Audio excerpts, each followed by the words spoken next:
Chapter 330. Jeaner, do you think he will come? The lady who was drawing her eyebrows in front of the bronze mirror seemed to be talking to herself. Young Miss is so beautiful, he will definitely come. A young maid who was about 15 or 16 years old stood beside her and immediately said. Looking at the lady in front of her, even she could not help but show a trace of envy on her face. If she could maintain her youthful appearance like Miss 20 years later, how great would that be? Beautiful. The lady in the bronze mirror had picturesque eyebrows and a dignified appearance. She looked to be in her 20s, but there was a trace of crow's feet at the corner of her eyes that could not be erased. How could there not be some traces left after 20 years? Even if she was a budding young girl, she should have long become a married woman in people's mouths now. He rejected me once 20 years ago. Is he going to reject me again today? The lady looked at the sky outside the window with a trace of pain in her eyes and murmured. The young girl did not know what to say at that moment. She whispered, "Miss, the food is getting cold. Do you want me to heat it up?" When the young girl walked to the table, there was a knock on the door. The lady suddenly stood up and looked outside through the gauze curtain. "Come in." She suppressed the excitement in her heart and said with a trembling voice. Li Yi still could not think of anyone else he knew in the capital apart from Her Royal Highness. Moreover, it was a woman who would give him a handkerchief. Of course, it was not from Her Royal Highness. If it was her, Li Yi would definitely run away with Rui in the night. There would be no need to miss old Madame's birthday. Anyone who dared to accept Her Royal Highness's handkerchief as a token of love must be tired of living. There was a table in the middle of the room with a few dishes on it. Opposite the curtain, there were two indistinct figures. The curtain was lifted and a young girl about 15 or 16 years old walked out quickly. Before Li Yi could open his mouth to ask, another voice came from inside. "You're finally willing to see me." This time, Li Yi heard it clearly. The voice was indeed trembling. At the same time, he was sure that the manservant had found the wrong person. The voice was unfamiliar, and more importantly, the sentence contained all sorts of complicated emotions. It was definitely not directed at him. Li Yi placed the handkerchief on the table. Just as he was about to leave, the woman let out a long sigh and said, 20 years ago, you returned the handkerchief I gave you. Now, you want to return it a second time. Since you don't want to see me, why did you come? 20 years ago. Li Yi shook his head. 20 years ago, he was still in his mother's womb. Miss, you've got the wrong person. Li Yi sighed. He wondered which heartless fellow had actually made a girl wait for 20 years. What could he not say clearly? Why did he have to delay the girl's youth? Why did this routine sound so familiar? You're not him. The curtain was suddenly lifted and Li Yi saw an unfamiliar woman walk out. She seemed to want to say something, but after 2 steps, she looked up at him and suddenly froze. "Auntie, what's wrong?" When Li Yi opened his mouth again, he couldn't say the word miss anymore. Just now, the other person said that she had waited for a person for 20 years. 20 years ago, when she had her first awakening of love, she was at least 14 or 15 years old. Now, she was probably about the same age as his aunt. Naturally, he couldn't call her Miss anymore. However, the other person seemed to have a technique to retain her youth. She looked like she was in her 20s even though she was in her 30s. If one didn't look carefully, they wouldn't be able to tell. "Miss?" The woman looked at Li Yi and bitterly laughed. "So you've already forgotten about me?" Li Yi felt that he was more wrong than Do-yi. Could it be that this auntie was myopic? She couldn't even recognize her lover.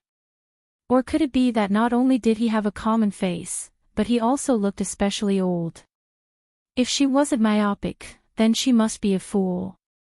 Such a beautiful woman was actually a fool. The heavens were really cruel. Li Yi sighed and turned to walk out the door. Don't go, I beg you, don't go, don't leave me alone again.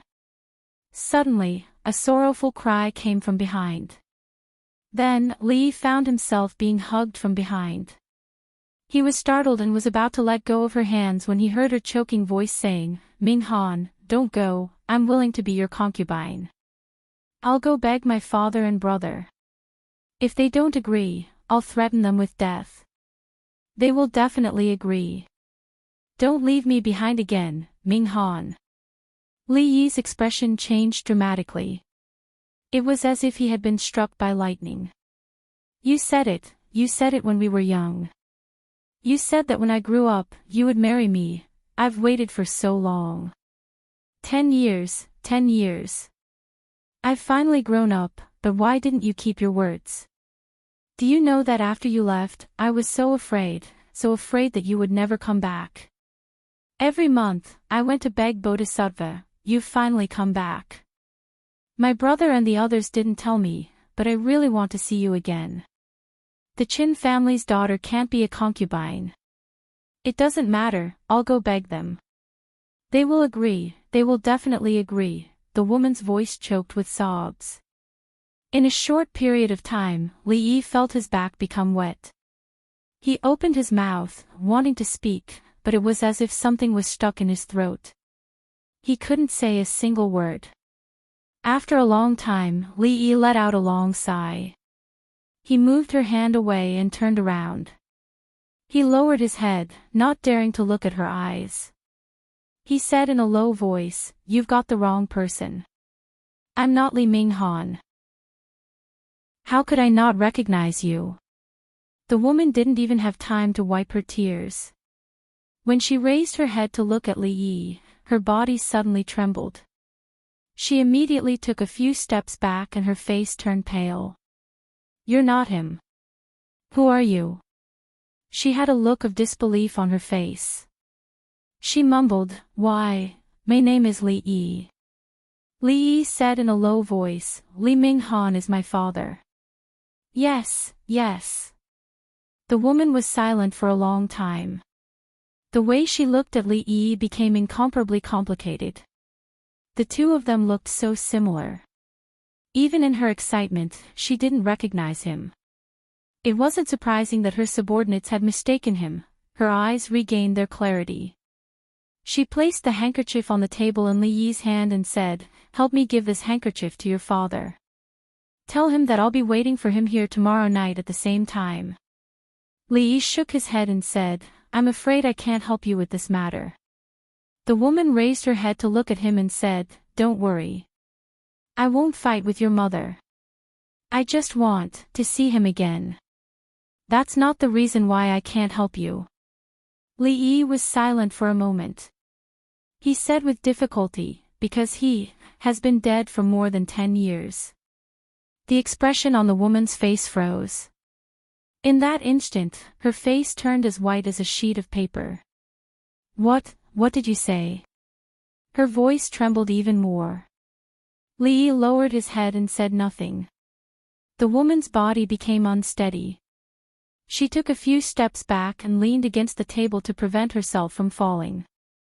No, how could it be, Ming Han, how could he? She kept shaking her head and mumbling to herself. Her face turned even paler. She bit her lips tightly and a trickle of blood flowed down the corner of her mouth. Li Yi watched this scene in a daze. He did not know what to do. He had only taken one step when the woman screamed, Leave, leave. I don't want to see you again. You liar. How could Ming Han die? Ming Han can't be dead. How sinful. Li Yi's heart sank as he looked at the woman who had gone mad. Li Yi did not know how he walked back to the Li family. He ignored the servants' greetings. The little fatty wanted to disturb him but was locked outside the door. After knocking on the door for a long time, he could only leave helplessly. What's wrong with you? Rui jumped off the wall. He looked at Li Yi, who was standing in the courtyard with a dazed expression. He had not moved at all for 2 hours. He walked over and asked. Damn it. Li Yi gripped the embroidered handkerchief in his hand tightly and said in an extremely annoyed tone. What did you say? Lu Rui suddenly raised his head and stared at him in an unfriendly manner. Chapter 331. I was abandoned on the day of my wedding. I've waited for 20 years, and now I'm still willing to be that bastard's concubine. Lu Rui asked angrily. Li Yi nodded helplessly. He even betrayed such an infatuated woman. Who is that bastard, and where is he now? Second Miss Lu's eyes were wide open and her eyebrows were vertical. One of her hands was already on the hilt of her sword.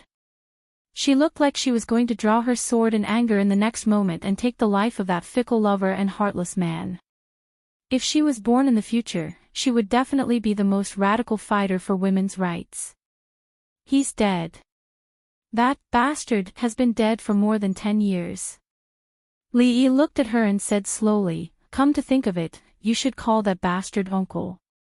Why? Lu Rui turned around and looked at him. Because he's my father. Mississippi Lu clenched her fists tightly, and a frustrated expression appeared on her pretty face. She finally understood how Li Yi felt just now. After a long time, she exhaled and said angrily, Mother ****. Lu Rui. Li Yi turned around and looked at her. You said something vulgar just now. If you can say it, why can't I? Mississippi Lu said nonchalantly. But you're a woman. So what if I'm a woman? Do you look down on women? A woman who says vulgar words can't get married. You have to get married. I don't want to support you for the rest of your life. Mississippi Lu's chest was heaving up and down, and her eyes were squinting. Even her breathing was getting faster. After a while, her breathing became steady, and she cracked her knuckles. She said calmly, I suddenly remembered that I haven't tested your martial arts cultivation for a long time. A gust of wind and rain, the grass in the courtyard was very soft, and because it was cleaned every day, it was unusually clean. It was quite comfortable to lie on, but the ground was a little cold, and a little painful. Li Yi rubbed his chest and buttocks. These were the two areas that Lu Rui had focused on. From the looks of it, she had indeed neglected her martial arts training.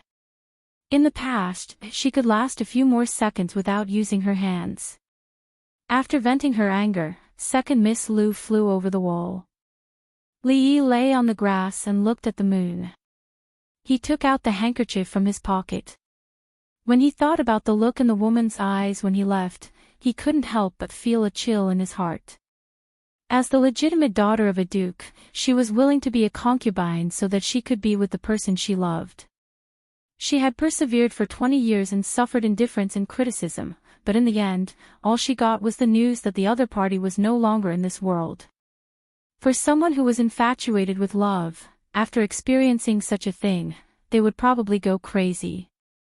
If she could not get over the shock of this matter, the tragic ending was almost certain. She shook her head helplessly, and thought to herself, damn it, what kind of sin did I commit? The capital was indeed too complicated. I'd better go back to Qing and Prefecture. Xiao Huan, Rui, wait for me. She didn't sleep well that night. She woke up early in the morning with dark circles under her eyes. She washed her face with cold water in a daze and woke up. As usual, she had to greet the old mistress in the morning. Rui had passed before her, and now she was enjoying the treatment of a young mistress in the Li mansion. Even Li Yi couldn't compare to her. When you go out, take some money from the accountant's office. All these years, the Li family owes the He family a lot. The old mistress sighed and said when Li Yi was about to leave. Li Yi paused and smiled. Thank you, grandmother, but there's no need. I have enough money here. When he left, Rui brought him a lot of money. Everything in the Li family was used, and there wasn't much to spend outside. Li Yi didn't lack money. I'll have someone send the money to you. This is what the Li family owes them. The old mistress shook her head and said with a complicated expression, "It's reasonable for you to do this. The capital isn't a good place for them. It's better for them to leave as soon as possible. The money is enough for them to live without worrying about food and clothing." Her son, who was supposed to inherit the Leaf family and decide the rise and fall of the Leaf family, refused the marriage with the House of Duke and eloped with an ordinary woman.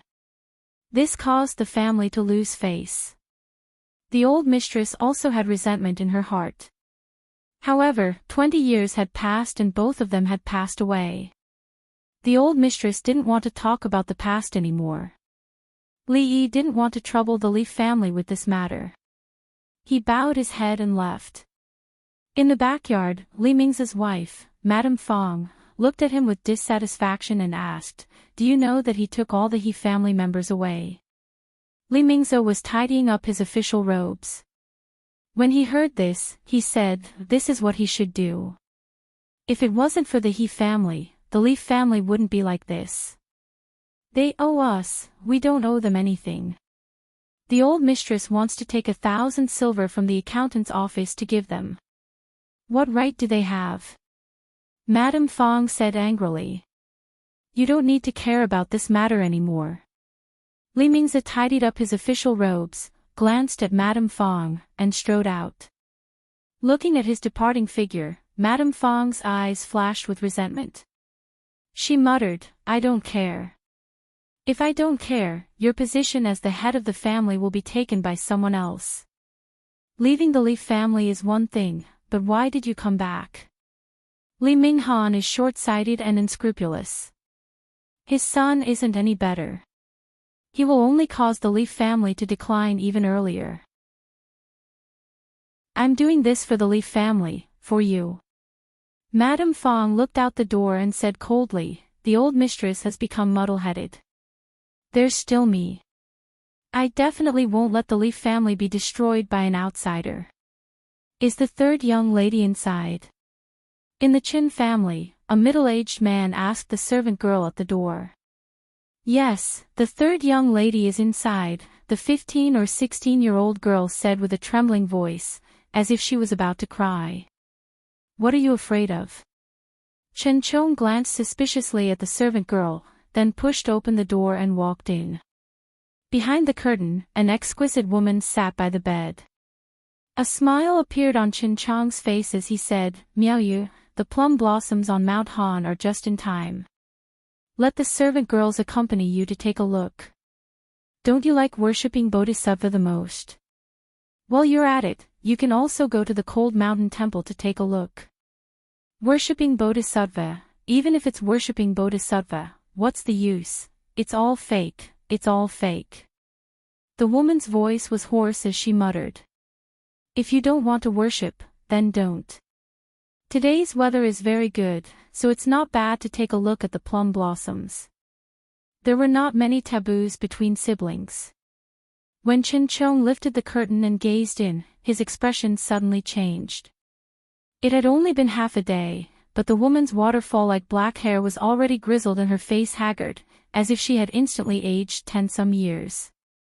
"Miao Yu, what's wrong? How did it become like this?" Chen Chong was shocked. Quickly walking over, he grabbed her arm and asked. "Dead, dead, he's dead." The woman's eyes were lifeless as she muttered to herself. "Who's dead?" Chen Chong immediately asked. "Ming Han, Ming Han's dead." "How could Ming Han die?" "She still hasn't married me." Seeing the haggard appearance of his little sister, who had once been doted on by everyone, Chen Chong's eyes almost popped out of their sockets. Striding out, he grabbed the arm of the young woman outside the door and coldly said, "Speak, just what happened?" The young woman shuddered and knelt on the ground with a thud. "The Li family, my Qin family and you, will not rest until one of us is dead." After a moment, an incomparably cold voice rang out, seeming to come from the underworld. All the servants of the Qin clan in the courtyard couldn't help but shiver. Chapter 332. This damned weather, it's so cold. Li Yi walked out of the courtyard with his arms crossed. It was a sunny day yesterday, but it started to drizzle in the morning. The temperature dropped instantly. He was only wearing a thin shirt, and the cold wind wrapped in the drizzle hit his body. He felt a little cold. Old Mistress said yesterday that the rain was coming. It might rain in the next few days. She asked him to wear more clothes. If he didn't listen to the elders, he would suffer. He should listen to the elders in the future. Li Yi couldn't help but admire the wisdom of the ancient people. They separated the 24 solar terms and created the most primitive meteorology. They could accurately predict the change of seasons and climate. On the rain day, it would rain when it was said to rain. However, it was reasonable to say that after this sunny day, the weather would gradually get warmer. It was a chilly spring. A cold wind blew again. Li Yi tightened his clothes and decisively gave up on the plan to go out. Everything was fine in the courtyard of the inn. Hai Dukchen seemed to have settled down for the past 2 days. They didn't cause trouble for them anymore. The guards of the crown prince's residence were bored to death. They were eager to catch a few ignorant thieves to relieve their boredom. This directly caused the people in the inn to take a detour when they passed by the courtyard. Just yesterday, Li Yi had also met his only uncle. He was a middle-aged man who looked very sturdy. He was even sturdier than old Fang. He usually worked outside to support the family. The only reason the remaining women and children of the He family had been able to survive for so many years was because of this pillar of support. His uncle was also married in the early years. Later, they divorced for some reason. It was probably related to the pressure of the Qin family. In this way, his mother's people were all gathered. The capital was a place of trouble. They should hide as far away as possible. Although Qing and prefecture was not as big as the capital, it was still one of the top 3 prefectures in the Jing kingdom. Most importantly, it was filled with his own people. They could do whatever they wanted. 1 against 3. The little fatty threw 2 hard cards in his hand. 1 against 5. Li Yi took the opportunity to slip 2 cards. King Bomb. Mississippi Lu's disharmonious voice sounded. Another king bomb. Li Yi looked at Lu Rui suspiciously. Could it be that she had used the shadowless hands to cheat? No matter how lucky she was, it was too suspicious for her to win every round of Fight the Landlord. Li Yi dispelled his suspicions when he recalled that he had dealt the cards in the previous 2 rounds. He gestured for her to continue. She was using a sledgehammer to kill a chicken. She threw the bomb down so quickly. Let's see how she's going to win. Little girl, you're just a rookie who just learned how to play landlord. You're still too inexperienced. Straight. Mississippi Lu threw out all the cards in her hand and took 2 pieces of silver from Li Yi and the little fatty. Li Yi was stunned while little fatty had a bitter look on his face. He had brought mahjong and poker with him, but he couldn't play more than 2 rounds before he was beaten to death by these newbies. Li Yi decided to go out and cool down. The rain outside was actually not heavy. At best, it could only be regarded as a drizzle. The whole world was shrouded in a thin layer of mist. The distant mountains were hazy, and the houses became a group of shadows. It looked quite artistic. Originally, he just wanted to wander on the street with an umbrella to relieve the depression of losing a few taels of silver to Mississippi Lu. Before he knew it, he had wandered to the front of a familiar mansion. Young master, you're here to look for His Royal Highness, right? I'll bring you in now. The gatekeeper of Li Xian's estate had learned his lesson this time. When he saw a familiar figure in the distance, he immediately jogged over with a smile on his face. He was like a completely different person compared to his previous arrogant self. He didn't plan to look for Li Xian, but since he was already here and had nothing to do, he might as well go in and see how his research was progressing. Young master, please wait here for a moment. I'll go inform His Royal Highness immediately. After bringing Li Yi to a spacious hall, the gatekeeper immediately retreated. Li Yi stood at the door and admired the rain outside. There was a plum tree in the corner of the front yard. The petals had been scattered by the wind. Li Yi walked out and saw the petals all over the ground. He couldn't help but feel pity. If these petals were collected, they would be good ingredients for making perfume. Plum-scented perfume could only be made in this season. It was a pity that he was far away in the capital and didn't have time to make these things. Otherwise, he would definitely make a fortune after a while. After a moment of regret, Li Yi turned around and walked back. A few figures walked out from the corridor on the left. Li Yi subconsciously raised his head to look, and when he saw the figures walking towards him, he stopped in his tracks. Damn it! He scolded in his heart. Wasn't it better to stay at home and play landlord? Why did she come out to wander around? Why did she have to come to the Crown Prince's residence? If she came, then so be it. Why did she have to come out to see plum blossoms? She wasn't Lin Dayu. Why did she feel pity for a pile of petals? She can't see me, she can't see me. Li Yi calmed himself down and silently recited this incantation in his heart. He slowly walked forward as if nothing had happened. When one foot crossed the threshold, a voice came from behind him. Stop. Li Yi turned around and looked at the beautiful woman walking towards him. He asked with a puzzled expression, "Young lady, are you talking to me?" When he said this, his voice changed.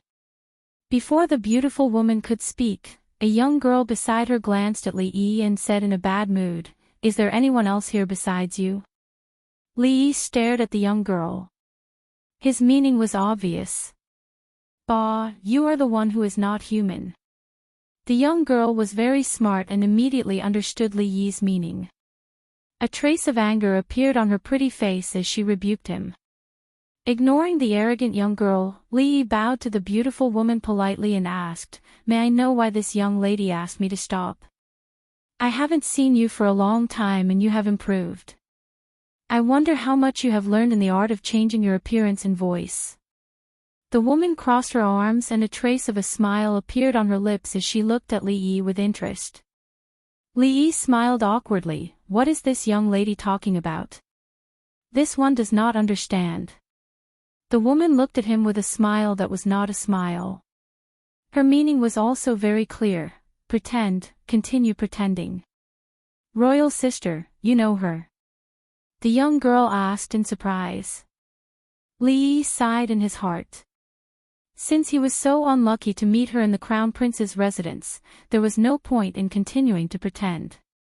He bowed deeply. Greetings, Princess Yonghua. And me.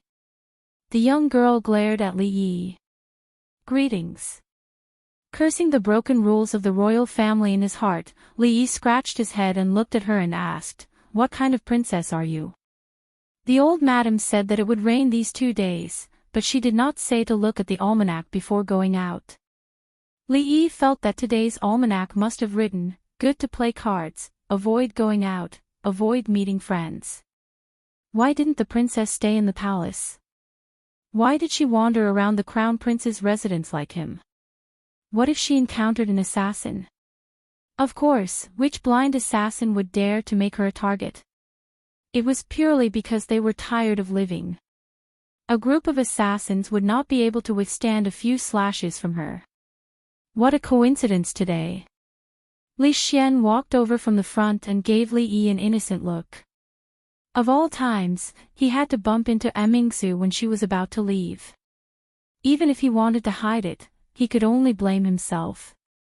Mingsu glanced at Li Xian with a rather unfriendly look. Li Xian knew that she was blaming him for hiding it. He smiled awkwardly and said, "It wasn't easy for us to get together. Mingsu and Shaning will leave later. I just had someone make a yuanyang pot. Why don't we eat hot pot today?" "No, if we return to the palace late, Imperial Mother will blame us." The young girl shook her head repeatedly. Then she seemed to recall something and looked at Li Xian and asked, "What is hot pot?" Chapter 333. The Crown Prince's residence actually had green vegetables to eat in the middle of winter. Although they were shriveled and not very fresh, they were many times better than the vegetables that were stored in the cellar. It was really good to be born in the royal family. In such weather, fresh vegetables were more precious than gold. There were 4 people around the hot pot. It was a familiar scene. When he was in Qing and Prefecture, 2 members of the royal family often came here to freeload. This time, they could finally freeload. The little princess refused to say anything about returning to the palace earlier. She carefully blew on the meat roll that had just been scooped out. After dipping it in the unique ingredients, she put it into her mouth unhurriedly with a satisfied expression on her face. "Why did you come to the capital?" Mingzu looked at him and asked. "I have something to do. I will leave in a few days." Li Yi put some cooked vegetables in his bowl with serving chopsticks and answered casually. Li Xian had already asked this question once. It was quite complicated to explain. He was too lazy to explain it to her. It was more important to finish the meal and go home earlier. Mingzu said again, "Tianfa has been used in the army. We will know how powerful it is in a few days." Li Yi had no interest in heaven's punishment at all. She felt a little depressed in her heart. She was a princess of a country. What was the point of paying attention to these things all day long? Moreover, she had already seen the power of that thing. There was no doubt that in this era of cold weapons, whichever country the Jing state used gunpowder to deal with, that country would be out of luck. What is Tianfa? Li Yi was not interested. Someone else was interested. Li Xian pricked up his ears and asked with a gossipy face. "You will know in a few days." Li Yi scooped out the last piece of cooked meat roll from the pot, which made the little girl opposite him look at him angrily. The matter of Tianfa couldn't be kept a secret. Half a month later, the Jing kingdom would win a great victory, and the army would return to the capital. Then, everyone would know about this peerless weapon that they had used to besiege the enemy. "Once Tianfa makes a great contribution, my father will definitely reward you heavily." Mingzu continued. "What?" Li Yi stopped what he was doing. He looked up at her and asked, "Why are you rewarding me?" Then he realized something. He pointed at her angrily and said, "You didn't keep your promise." "Not me." Mingzi shook her head and said, "I only found out about it later, but Imperial Father never sent anyone to find you. You should know how much he values you." Li Yi's mood immediately fell to the bottom of the valley. He had thought that the old emperor, who was so busy every day, would have long forgotten who he was. However, with something like gunpowder, no matter how stupid or muddle-headed he was, he would not pretend that he did not know. It seemed that he couldn't underestimate the highest authority in this country. God knew if there were any special agents or spies around him. He had to be careful in the future. The most depressing thing was that he couldn't figure out what he was thinking at all. Even if he were the emperor, he wouldn't be able to do such a thing. Even if he were the emperor, he wouldn't be able to do so. If he couldn't figure it out, he would just stop thinking about it. He would deal with it when it came. What he needed to do now was to fill his stomach. Imperial Father won't reward him. The little girl snorted coldly. Obviously, she was still brooding over the fact that she didn't snatch Li Yi's meat. What exactly is Tianfa? Li Xian looked at the two of them in confusion. He felt as if his heart was being scratched by hundreds of claws. "Don't ask so much." Li Yi glanced at him and said, "You will know when it's time to know." Seeing that both Li Yi and Mingzu remained silent on this matter, Li Xian nodded as if he understood. He really didn't ask any more questions. The knife skills of the chef and the crown prince's residence were obviously miles apart from Rui. The meat roll was not so thin and needed to be cooked for a long time in the pot. Just as Li Yi and the little girl were fighting for the meat, in a spacious hall in the Li family, the old mistress frowned. She looked at Li Mingze, who had just returned from court, and said, "Is the Qin family really going to kill us? The impeachment is a small matter. It's all groundless rumors. There's no need to worry." However, the impeachers are all close relatives of the Qin family. They must have been instructed by the public house, Li Mingze said thoughtfully. All these years, although the Qin family and the Li family have been in constant conflict, they have never brought this matter to the table. Why? Li Mingze was only halfway through his sentence when he was interrupted by Madame Fong. What else could it be? 20 years ago, we made the Qin family lose face. 2 days ago, we beat up the Qin family's young master and protected the He family. If it was anyone else, they would not let it go.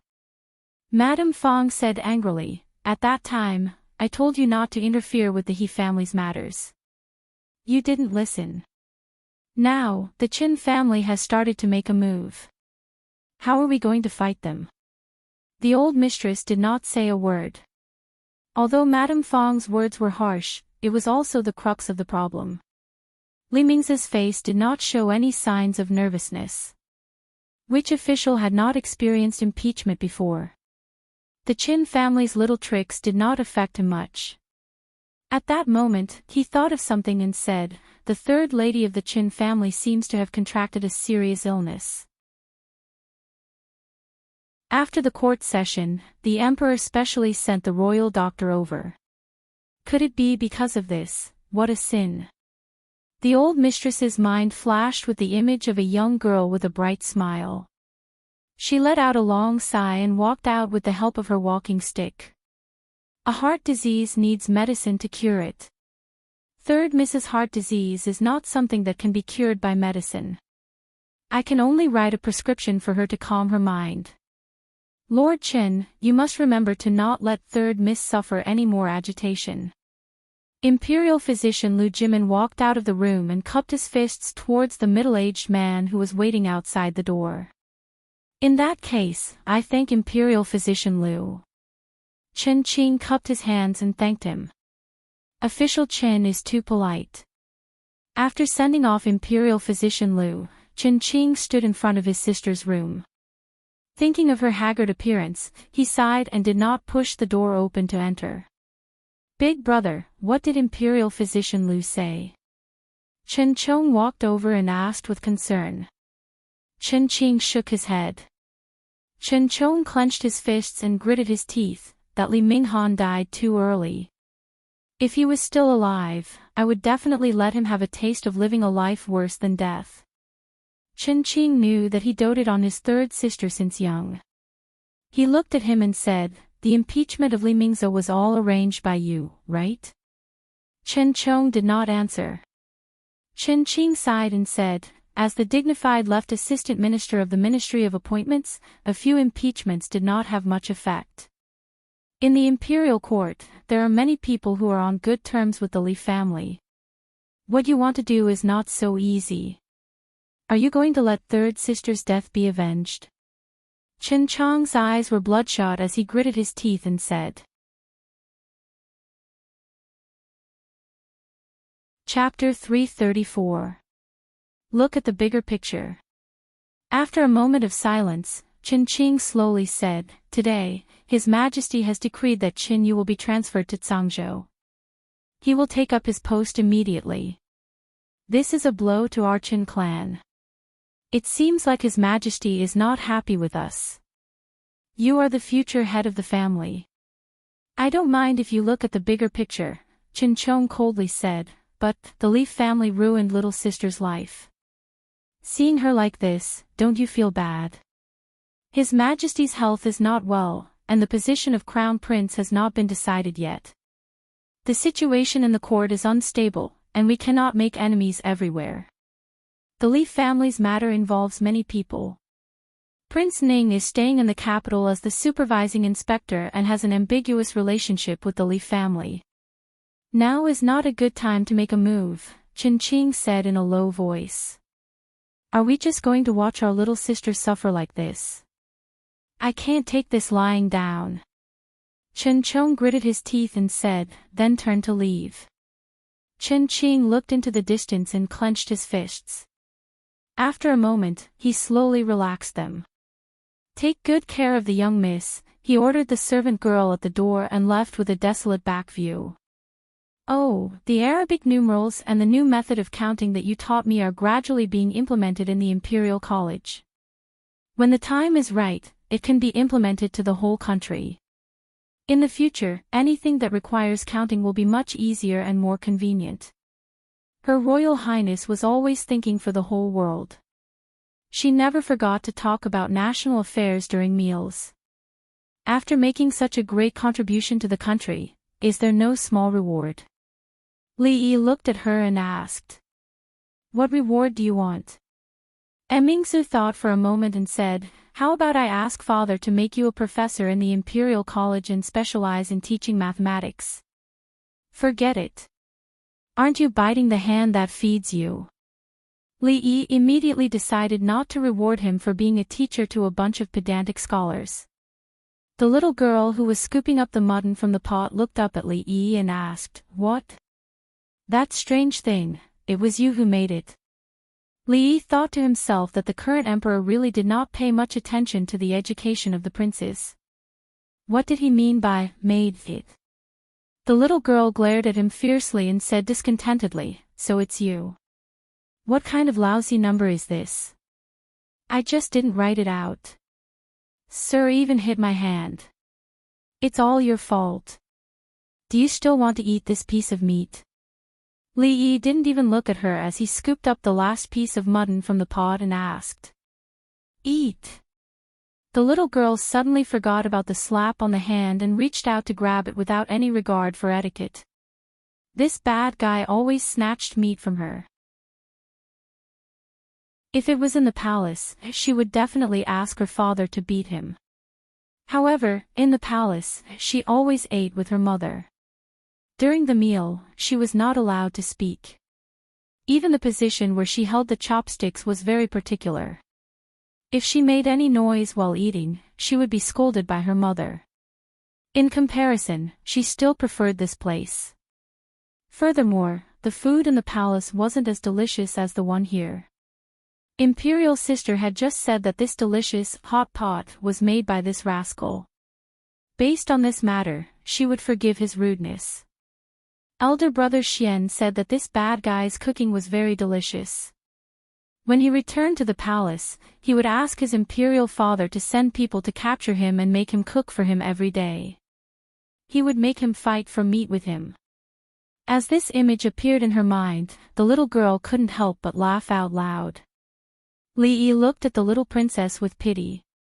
He felt that she wasn't very favored in the palace. She was so happy to eat a piece of meat. So there were also different ranks of princesses. Poor child, she must be the lowest rank. After a satisfying meal at the crown prince's residence, the little princess was escorted back by the palace guards. Li Yi strolled on the streets to digest his food while the princess walked beside him. Since the matter of Tian Fa couldn't be hidden, our original agreement is now invalid. Li Yi said as he walked. No, I didn't say anything. Mingsu straightforwardly refused. You're acting shamelessly. Li Yi turned to look at her. We originally agreed that Tian Fa was discovered by Shenliang first. The agreement was also built on this premise. Now that the matter has been exposed, the agreement naturally doesn't hold. I only promised you that I wouldn't tell my imperial father about this matter. Mingsu said lightly. I did this and didn't violate the original agreement, so the agreement is still valid. She wouldn't lie about this matter. Li Yi thought about it carefully. What she said seemed to be the truth. At that time, he didn't consider that the emperor would find out through other means. But why did he still feel so uncomfortable in his heart? If he had known that he couldn't hide it, he wouldn't have made the agreement. This was a big loss. Be careful. As he lowered his head gloomily, he suddenly felt a strong force on his arm and his whole body was pulled to the side. A carriage whizzed past him, raising a trail of smoke and dust. The pedestrians on the road all dodged. When the carriage passed, they couldn't help but curse. Li Yi also wanted to curse. A few days ago in Qing and Prefecture, he was almost hit by a guy riding a horse on the street. When he came to the capital, he almost had an intimate contact with a carriage. Damn it, he lived for 20 years in his previous life. How lucky was he to not be hit by a car? Even the streets of Qing and Prefecture didn't allow horses to ride, let alone carriages that fast. Moreover, this was the capital. Li Yi felt that it was better to not be distracted when walking in the future. He turned to ask Mingsu, "Are all the carriages in the capital so fast?" "That's the envoy from the Qi kingdom," Mingsu said with a frown as she looked at the direction where the carriage was going. "No wonder," Li Yi murmured. Regardless of ancient times or modern times, the strongest fist was the last word. In today's situation, the Qi kingdom was the only superpower and had the strongest military force. The Jing kingdom was still being bullied by them. It was normal for them to be a little arrogant. They had the capital to do so. However, this was too damn arrogant. This was the capital of the Jing kingdom, and the envoy from a foreign kingdom was even more arrogant than the nobles in the capital. It seemed that the people of the Qi kingdom were extremely confident. With heaven's punishment, this time, we must make the Qi kingdom pay the price. Mingsu clenched her fists and gritted her teeth. It seemed that she had been unhappy with these fellows for a long time. As a princess of a kingdom, she could only watch as foreigners swaggered around in her own land. How aggrieved must she be? These people wouldn't be arrogant for long. In today's world, if gunpowder was used well, it was no different from a nuclear weapon. Once heaven's punishment was used, the warhorses would be useless and the cavalry of the other party would be useless. It was said that the cavalry of the Qi kingdom was the bravest. No one dared to resist their iron hooves.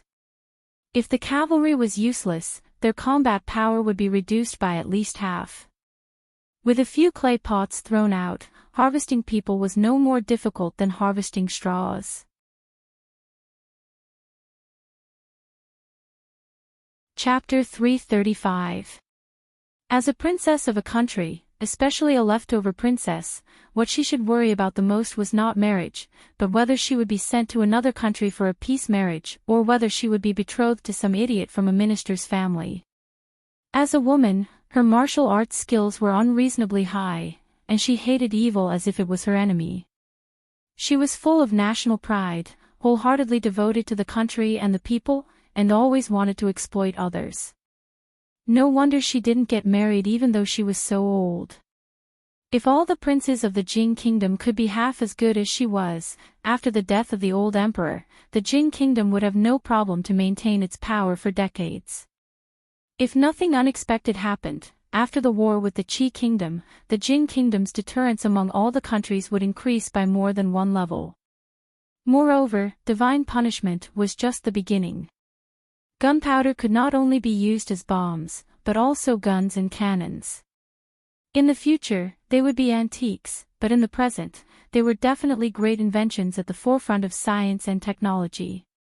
According to the law of historical development, with the appearance of black gunpowder, these things should be born soon. Last time, he suffered a big loss. This time, Li Yi didn't want to be the first bird to stand out. Anyway, divine punishment was enough for them to play with for many years. After saying goodbye to Mingsu, he walked back to the Li family alone. At the door, he saw his second aunt, Madame Fong, and two maids getting into a carriage. Before Li Yi greeted her, she snorted coldly. As usual, she didn't even want to pretend to be kind. Li Yi didn't care. It was not the first time he met his second aunt, who was difficult to get along with. He could understand her resentment and dissatisfaction. After all, He was the eldest grandson of the Li family, the only child of the eldest branch. In the big families where the second and third branches were powerful, this was a principle that must be adhered to. Today, there were many unfamiliar faces in the Li family. Madame Fang's 60th birthday was a very important day. In addition to close relatives and friends, those distant relatives who were only acquainted with each other would also come to celebrate Madame Fang's birthday. This was because the lifespan of most people was relatively short at this time. Living to the age of 60 was already a huge gain. For special birthday celebrations like the 60th and 70th birthdays, the rich families would hold a grand celebration. Everyone in the residence was busy, as if it was the new year. In this way, Li Yi seemed especially idle. Apart from copying scriptures and going to Li Xian's place to watch him fly a kite when he was tired, he would also give a few constructive suggestions. Most of his time was spent playing landlord with Mississippi Liu. Of course, it was impossible for two people to play, so the little fatty, who was equally bored, was forced to join in. Lu Rui found all the luck she had lost in mahjong here. She lost a pile of snacks to the little fatty. Half of the silver that Li Yi had brought from Qing and Prefecture was already in her pocket. Mississippi Liu was never tired of a business that only made profits. Every time Li Yi lost badly and wanted to end the game, she would suddenly have the thought of testing his kung fu, so the game could continue. As for the little fatty, it was even simpler. After Lu Rui taught him a few simple moves, the little fatty didn't care about his snacks anymore. He even took out his treasured things. It was just that after he tested the power of those moves, the parents of the younger generation in the residence came to find him. The next day, he could only lie on the ground while playing mahjong. "Big brother, what do you think I should prepare for Grandma's birthday?" the little fatty said while lying on the soft mattress and rubbing his butt.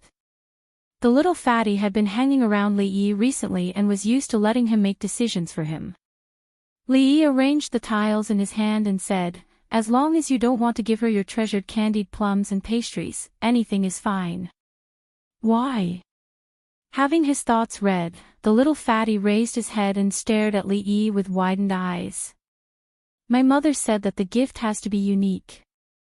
With the little fatty's reminder, Li Yi remembered that as the eldest grandson, he also had to prepare a gift for old grandma.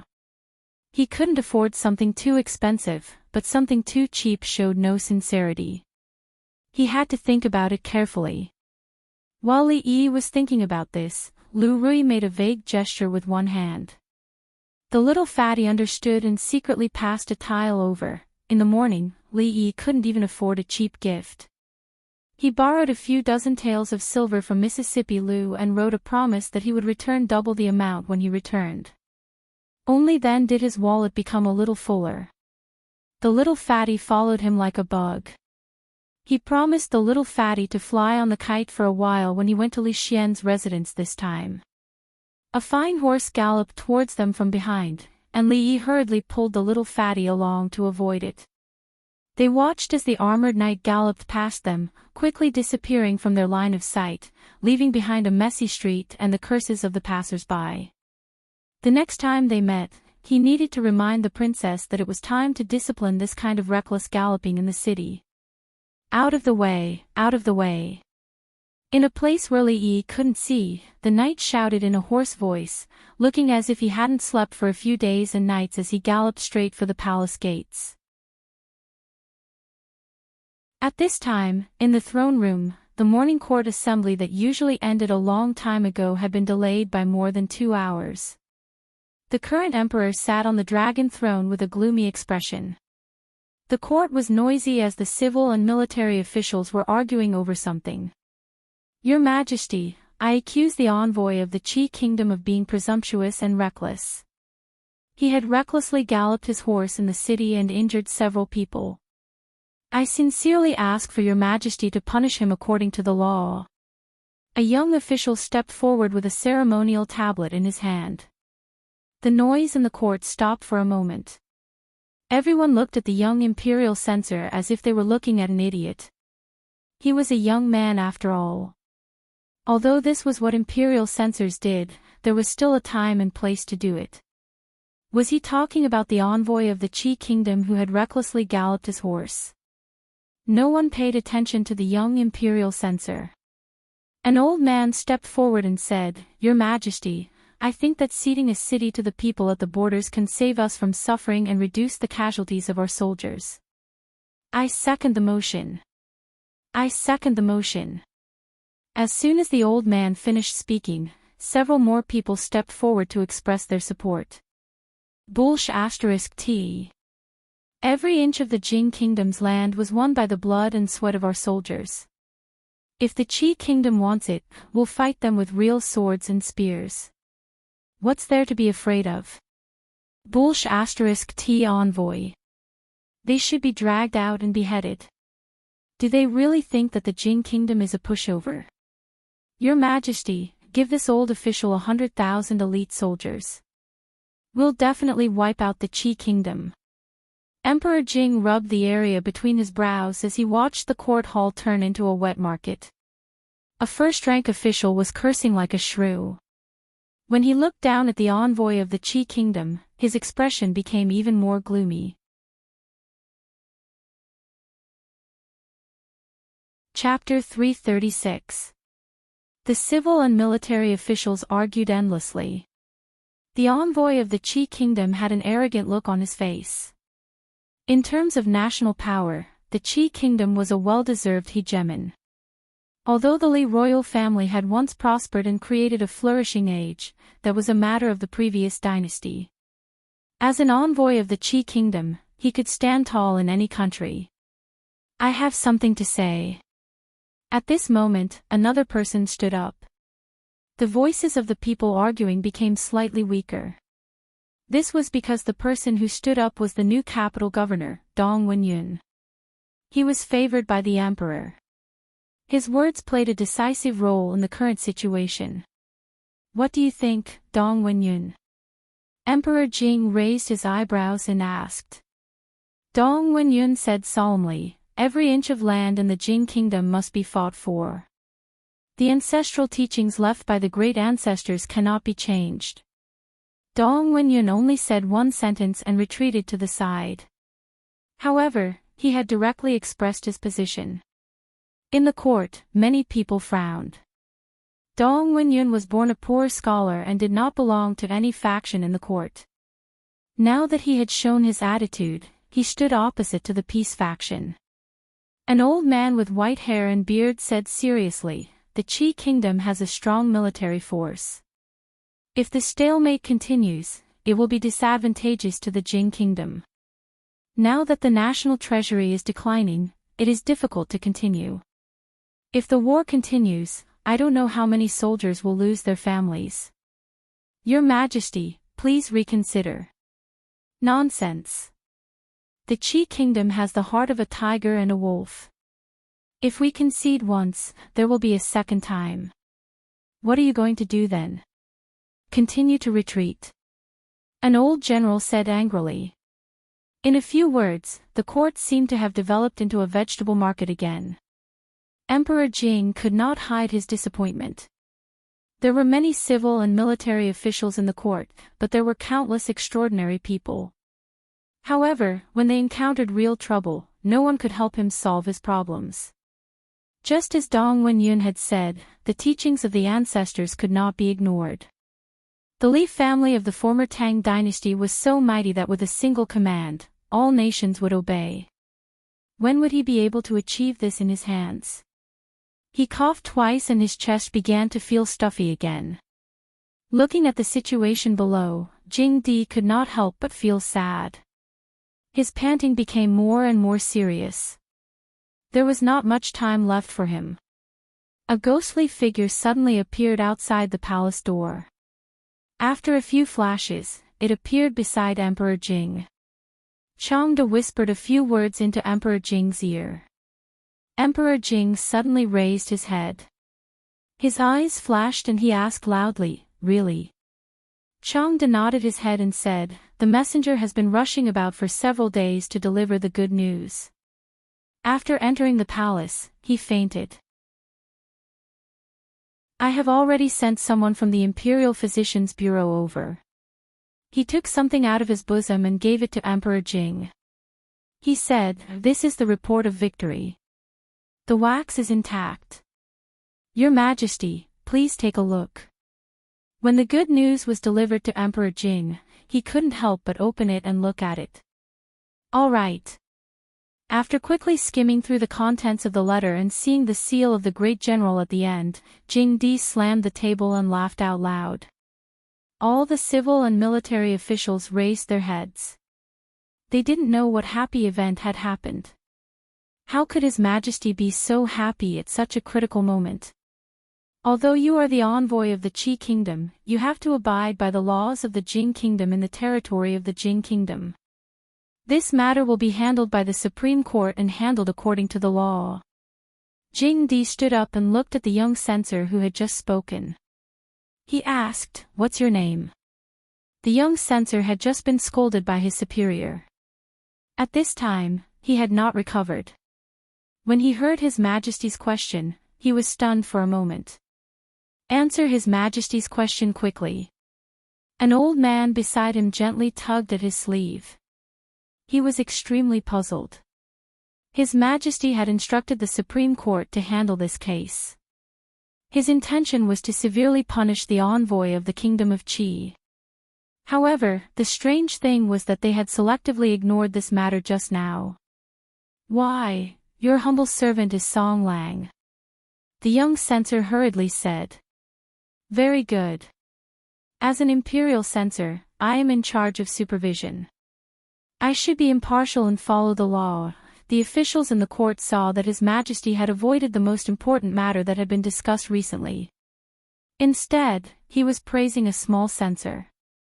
They couldn't help but feel confused. What was wrong with His Majesty? The envoy of the Qi Kingdom turned pale. He didn't know why the matter had taken such a sudden turn. What did the old man show Emperor Jing? Could it be impossible? Absolutely impossible. As he was thinking about this, a guard in the hall had already received his signal and led him away. "Your Majesty, the envoy's identity is special. You must not." The envoy represented the face of a country. If His Majesty punished the envoy of the Qi Kingdom over a small matter, it would be a disgrace to the Qi Kingdom. An old official's expression changed. He was about to speak when Emperor Jing impatiently waved his hand and said, "We have won a great victory at the border. The soldiers of the Jing Kingdom defeated the Qi Kingdom's army by 100,000. We killed 30,000 and captured 20,000.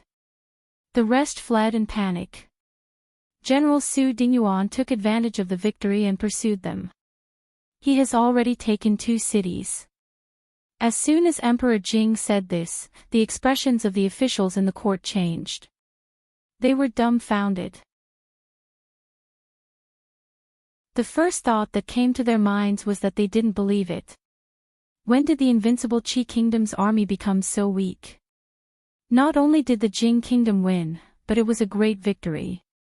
They had taken 2 cities. Were the soldiers of the Qi Kingdom useless? How did they do it? How could the officials not know the strength of the Jing Kingdom's army? This didn't make sense. Not to mention the civil officials, even the generals didn't believe it. At this moment, whether it was the peace faction or the war faction, everyone was thinking the same thing. Was His Majesty joking? However, even the most muddle-headed emperor wouldn't joke about this kind of thing. The whispers finally turned into earth-shaking cheers after they saw the victory report. The huge sound waves almost overturned the roof of the Golden Hole.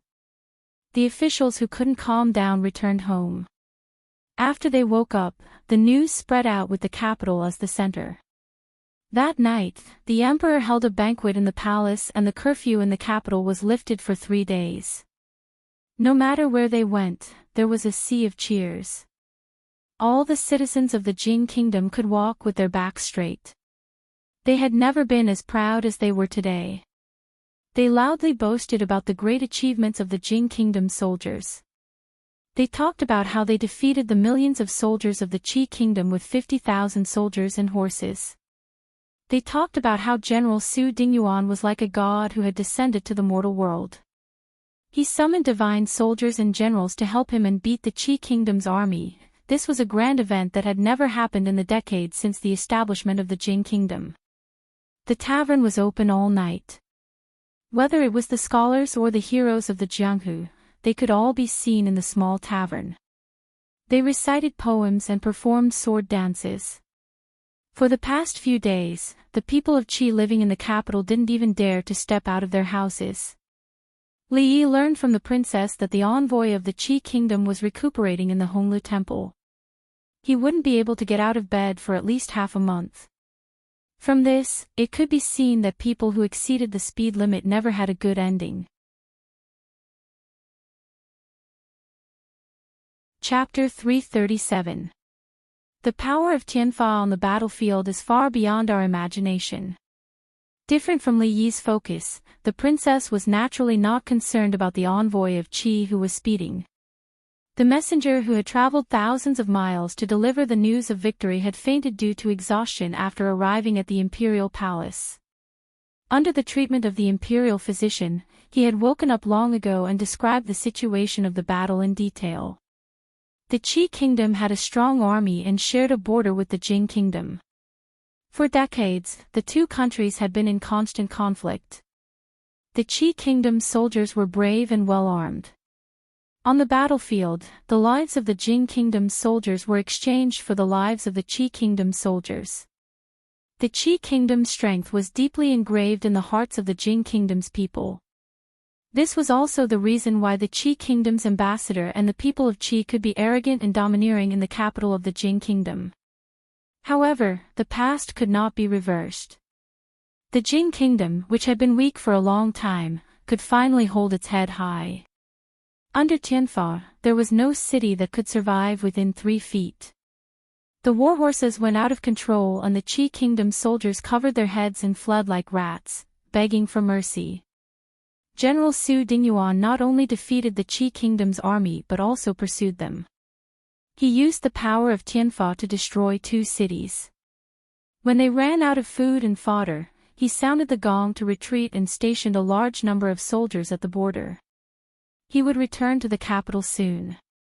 Before finding a way to break Tianfa, the Qi Kingdom would not act rashly.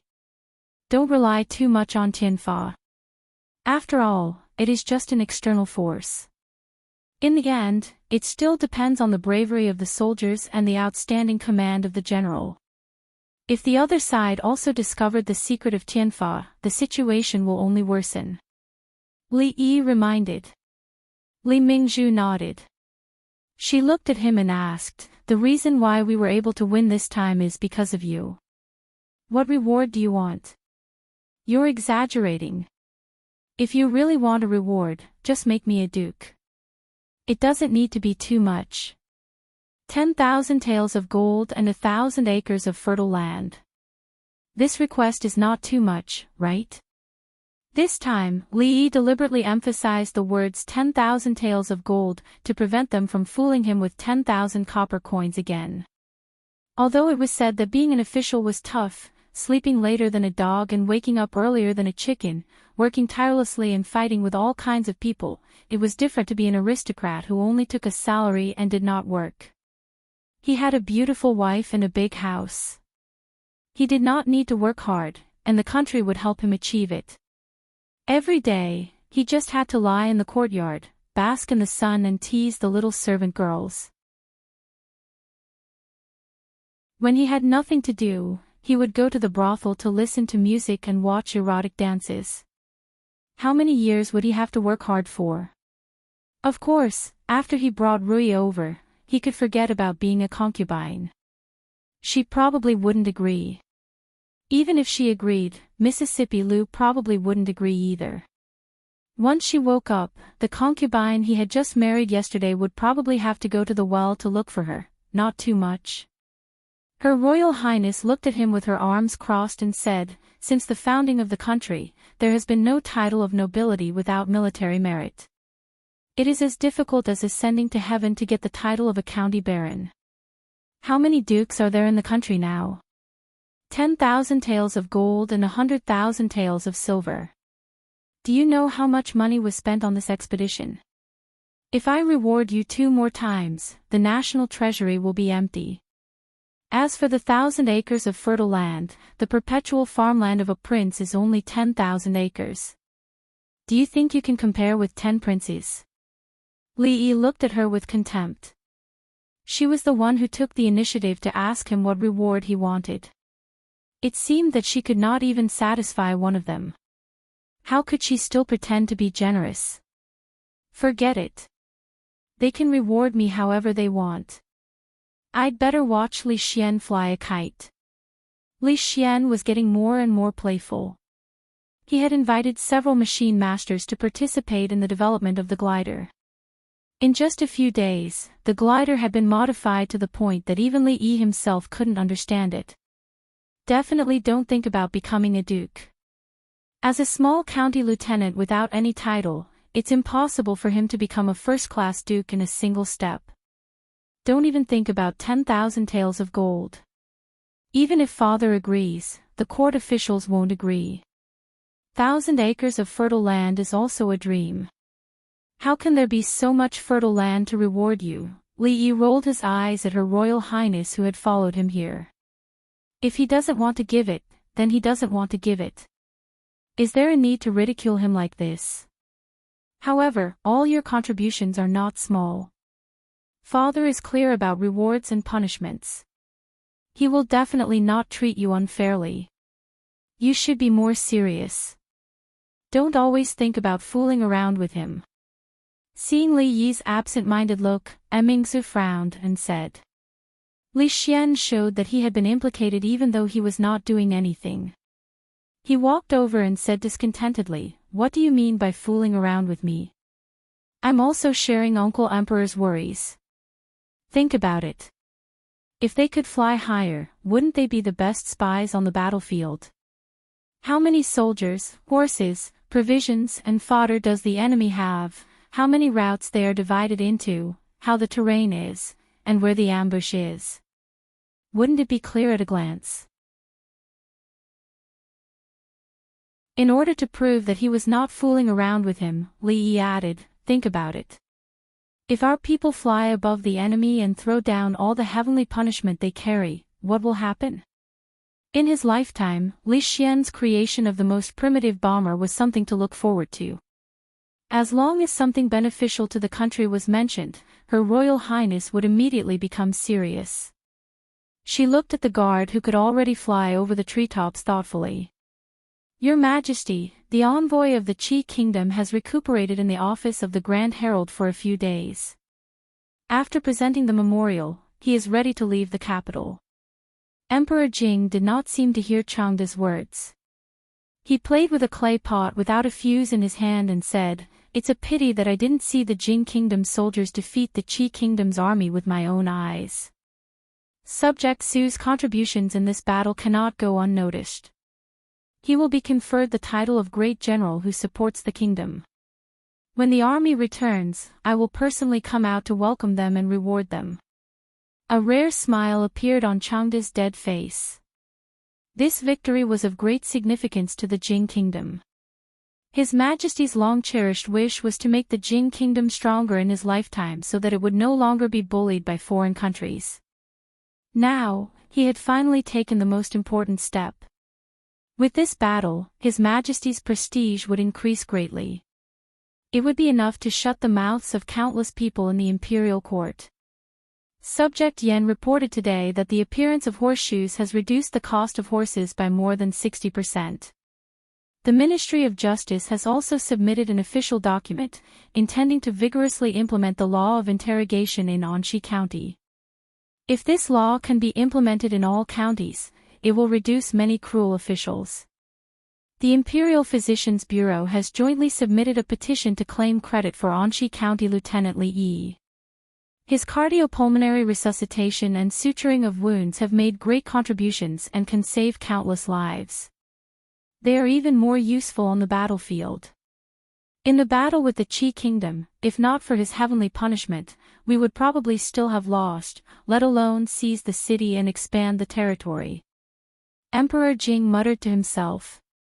One by one, he was very familiar with the things that Li Yi had done in the past 6 months. I can see that he is an unexpected soldier.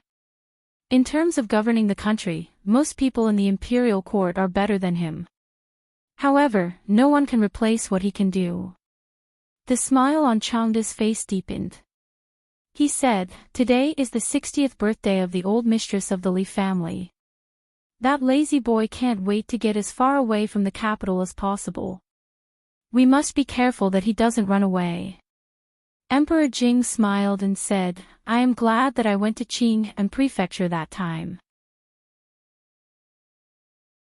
Otherwise, how could I have gained so much, father, father?" A clear voice suddenly sounded from the door of the hall. A smiling figure ran in. The 2 guards behind her ran into the hall. They looked terrified and were about to kneel down to ask for forgiveness. Emperor Jing waved his hand and said, "That's enough. You can leave." Then, he turned his head to look at the little girl in palace attire and asked, "Shanning, why are you free to come to father's place today?" "I just came to see father." The little girl giggled and skipped over. Chapter 338. Jing Di held the little girl in his arms and gently scratched her nose. He said, "Tell me, why are you looking for me?" "You are not allowed to let me hit teacher." In the eyes of the courtiers and people, he was the emperor above all others. However, in front of his children, he just wanted to be a good father. "Oh, I have already forgiven teacher for hitting him."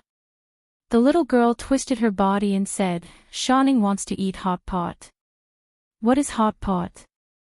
Jing Di was startled. A trace of doubt appeared on his face as he asked. "Father doesn't know." The little girl was a little surprised. In her heart, her father was omniscient. She never thought that there was something that her father didn't know.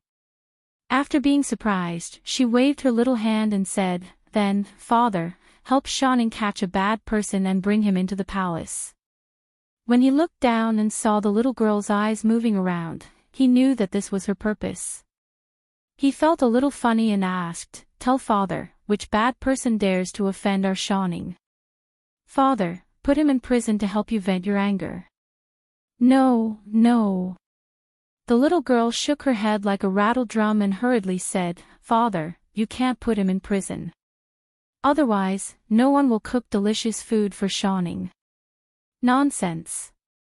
Didn't I say not to eat outside? What does your sister think of you? You are not allowed to leave the palace in the future." Jing Di frowned and said, "I didn't eat indiscriminately at Brother Xian's house. My sister also ate, and Brother Xian also ate. Shanning was very obedient and didn't eat indiscriminately outside." The little girl hurriedly explained, "Father took him into the palace and made him cook for Shanning. He was not allowed to eat. He was so angry that he stole Shanning's meat to eat. By the way, his name is Li Yi." The little girl said with a vengeance. "Li Yi." Hearing this name, Jing Di smiled and rubbed the little girl's head. He said, "Well, he dared to offend our Shanning. In 2 days, father will take him into the palace and specially cook for you, okay?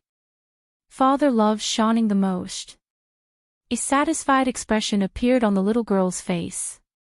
She couldn't wait to see the scene in her imagination. The old madam's 60th birthday was a rare occasion for the Li family. The house was decorated with lanterns and streamers.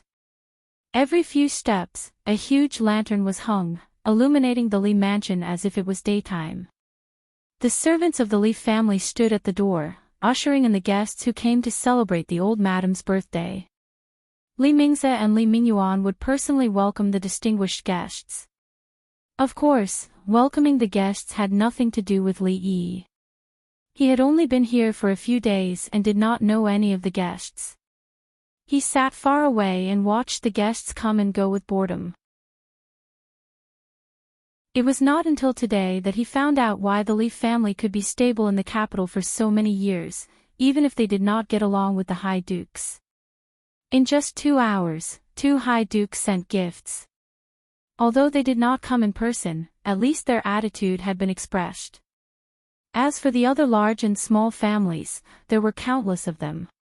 He had long heard that the water in the capital was very deep, and the relationships between the influential families were very complicated. For those families that had many years of inheritance, even if there was no successor, it was not that easy to topple them. It was rare that little fatty Li Yingkai didn't hold on to his snacks and gobble them down. He hid in a deserted corner next to Li Yi, shook his head, and mumbled something. A few naughty kids who wanted to play with him were all sent away by him. Lu Rui was not by Li Yi's side. She was the only one who was favored by the old madam. After she brought mahjong to the Li family, the young and old madams who had nothing to do all day went crazy. The capital seemed to be a lucky place for Mississippi Lu. Today she won a pair of bracelets, tomorrow she won a hairpin. If she did not like it, she would give it to the servant girl sent by the old madam to serve her. In just a few days, she became the most willing master of the Li family servant girls. It was said that through her aunt, mahjong had begun to spread among the circle of the noble ladies in the capital. Taking advantage of this opportunity, the Li family's craftsmen made a lot of money. Of course, compared to the money Mississippi Lu made, it was only a drizzle. It seemed that Mississippi Lu did not intend to go back at all. She was carefree every day and made a lot of money. Li Yi was in a hurry. In a few days, he would tell the old madam that his vacation was over and it was time to return to Qing and prefecture. After all, no matter how low the county lieutenant was, he was still an official and received a salary from the state. It was not advisable to work for free. Not far away, Li Mingze had just welcomed a person in. He excused himself and left in a hurry. The man in embroidered robes looked around. When his gaze swept past a certain place, his expression froze. He then strode over. "It's over. Big brother, I forgot again." The chubby boy walked over dejectedly and sat beside Li Yi. His round face turned bitter. Li Yi wanted to help but could not. Out of a humanitarian spirit, he helped the chubby boy find a suitable poem. When the time came, he would give it to the old madam to make her happy. Unexpectedly, the chubby boy could not memorize 4 simple lines of the poem after a long time. He could not help him memorize the poem, so he could only rely on himself for the rest. "Why don't you take out your precious candied plums?" Li Yi suggested. If he really could not memorize it, he would have something he could take out and it would not be too embarrassing. "No, let me memorize a little more. I'm almost there." The chubby boy refused to admit defeat and quickly squatted in a corner to recite. "It's really you."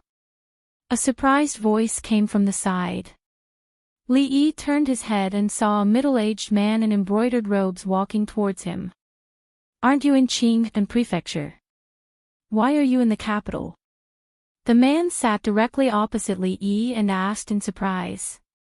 "You are the person who stole the plaque." The middle-aged man looked familiar. Li Yi thought for a while and recalled his identity. "What do you mean by stealing the plaque?" The middle-aged man slammed the table and said. "Taking without asking is considered stealing, isn't it?"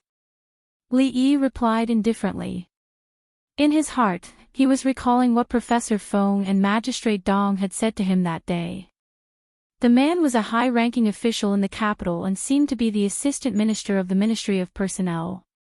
There were 2 assistant ministers in the Ministry of Personnel, and one of them was Li Mingze, his second uncle. This Sir Yan in front of him should be the right assistant minister of the Ministry of Personnel. Thinking about it this way, it was not surprising that he came to the old madam's birthday banquet. "Didn't I tell you when I took it?" Li Yi had nothing to say in response to the assistant minister's bold and confident words. That was indeed not stealing, but robbing. "Why are you in the Li family?" "Oh, right, your surname is also Li." Are you a distant relative of the Li family and are you here to celebrate the old madam's birthday? That can't be right. I've never heard of the Li family having any distant relatives in Qing and Prefecture. The middle-aged man was obviously unwilling to argue with Li Yi about whether it was stealing or robbing. He looked him up and down and asked in confusion. Qing and Prefecture, your name is Li Yi. After looking Li Yi up and down, the middle-aged man suddenly realized something and revealed a surprised expression. You are Li Mingan's son. Chapter 339. I really didn't expect that Li Minghan would have a son like you. The surprise on Yan Zhang's face deepened as he clicked his tongue. During the trip to Qing and Prefecture, the young man in front of him had left a deep impression on him. It wasn't just because of his amazing attainments in calligraphy and painting. After that day, driven by curiosity, he learned more about him from his old friend Dong Wenyun. The author of the Teachings of the World was unparalleled in poetry. His line, "Love the upper floors," made countless scholars blush and reformed torture methods. Of course, Yan Zhang still loved his semi-cursive script the most. He copied the 3 words on the plaque day and night and could now emit 80 to 90% of its charm. Last time, he didn't ask Li Yi for advice because of his pride. After returning to the capital, he regretted his pride greatly. What was pride compared to the improvement of calligraphy? Yan Zhang hadn't expected to meet him again at the Li clan. His heart ached, and when he saw the wine cup on the table, his eyes lit up. He poured some wine into the cup, and using a piece of paper as a pen, he wrote 3 words on the table with his finger. He raised his head to look at Li Yi and asked, "How is it?" Li Yi lowered his head and saw the 3 words, "County Magistrate Li," that hadn't dried yet. He wrote them in a natural and elegant manner, faintly resembling the style of the sage of calligraphy, Wang Shiji. Just from these 3 words, it could be seen that Assistant Minister Yan's calligraphy had reached a higher level. So. Li Yi gave a very pertinent evaluation. Wang Shiji's reputation as a sage of calligraphy was inseparable from decades of hard work. Just by copying the 3 words for a few days, he was able to learn half of its charm. The description "so" was already a great compliment. Yan Zhang naturally understood this. The more he copied the 3 words, the more he understood the difference between him and the person who wrote it. He wouldn't use age to judge whether the young man in front of him had the qualifications to say these words. However, Yan Zhang understood this didn't mean that everyone understood. So. You're so arrogant. Although Yan Zhang's calligraphy is not good, it's not something you can judge. A voice came from the side. It was an elegant man who looked at the words on the table. The elegant man walked around the table with his hands behind his back and said in surprise, TSK, long time no see. Brother Yan's semi-cursive script has become more refined. Did you steal another famous family's horizontal board and study it these days? Yan Zhang was displeased. What did he mean by his calligraphy was not good? Although this guy came from a scholarly family, the Zhuo family's calligraphy master was old Master Zhuo, not Zhuo. Why was he so proud? Master Zhuo's calligraphy is upright and can be said to be the best in the Jing kingdom. Compared to him, my calligraphy is naturally not presentable. Since Junior Supervisor Zhuo has inherited Master Zhuo's teachings, I naturally cannot compare to Junior Supervisor Zhuo, Yan Zhang replied sarcastically. Master of Zhuo. Ziti Zhuo was Zhuo bite. On the surface, it was a compliment, but it was a sarcastic remark that Zhuo only relied on his father and didn't have any real talent. Although the two of them were family friends and were usually close friends, whenever they talked about something that they were good at, they would always mock each other a little. Zhuo looked at the table for a while with his hands behind his back. When the words on the table became blurred, he nodded and said, Strange. I haven't seen you for a few days, but you've made such great progress. Did you really get advice from a master, or did you find a famous card? Yan Zhang twitched the corner of his mouth and said, let's not talk about this for now. You keep saying that this young man is arrogant. Why don't you compete with him? You're also good at semi-cursive script. Write a few words on the table with your fingers. Let's see who the arrogant one is. Zhuqiu shook his head and said, it's better to compete with you. But him.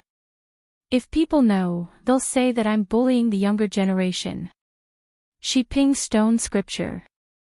Yan Zhang looked at him and said, if you think your writing is better, I'll give you the Shiping Stone Scripture.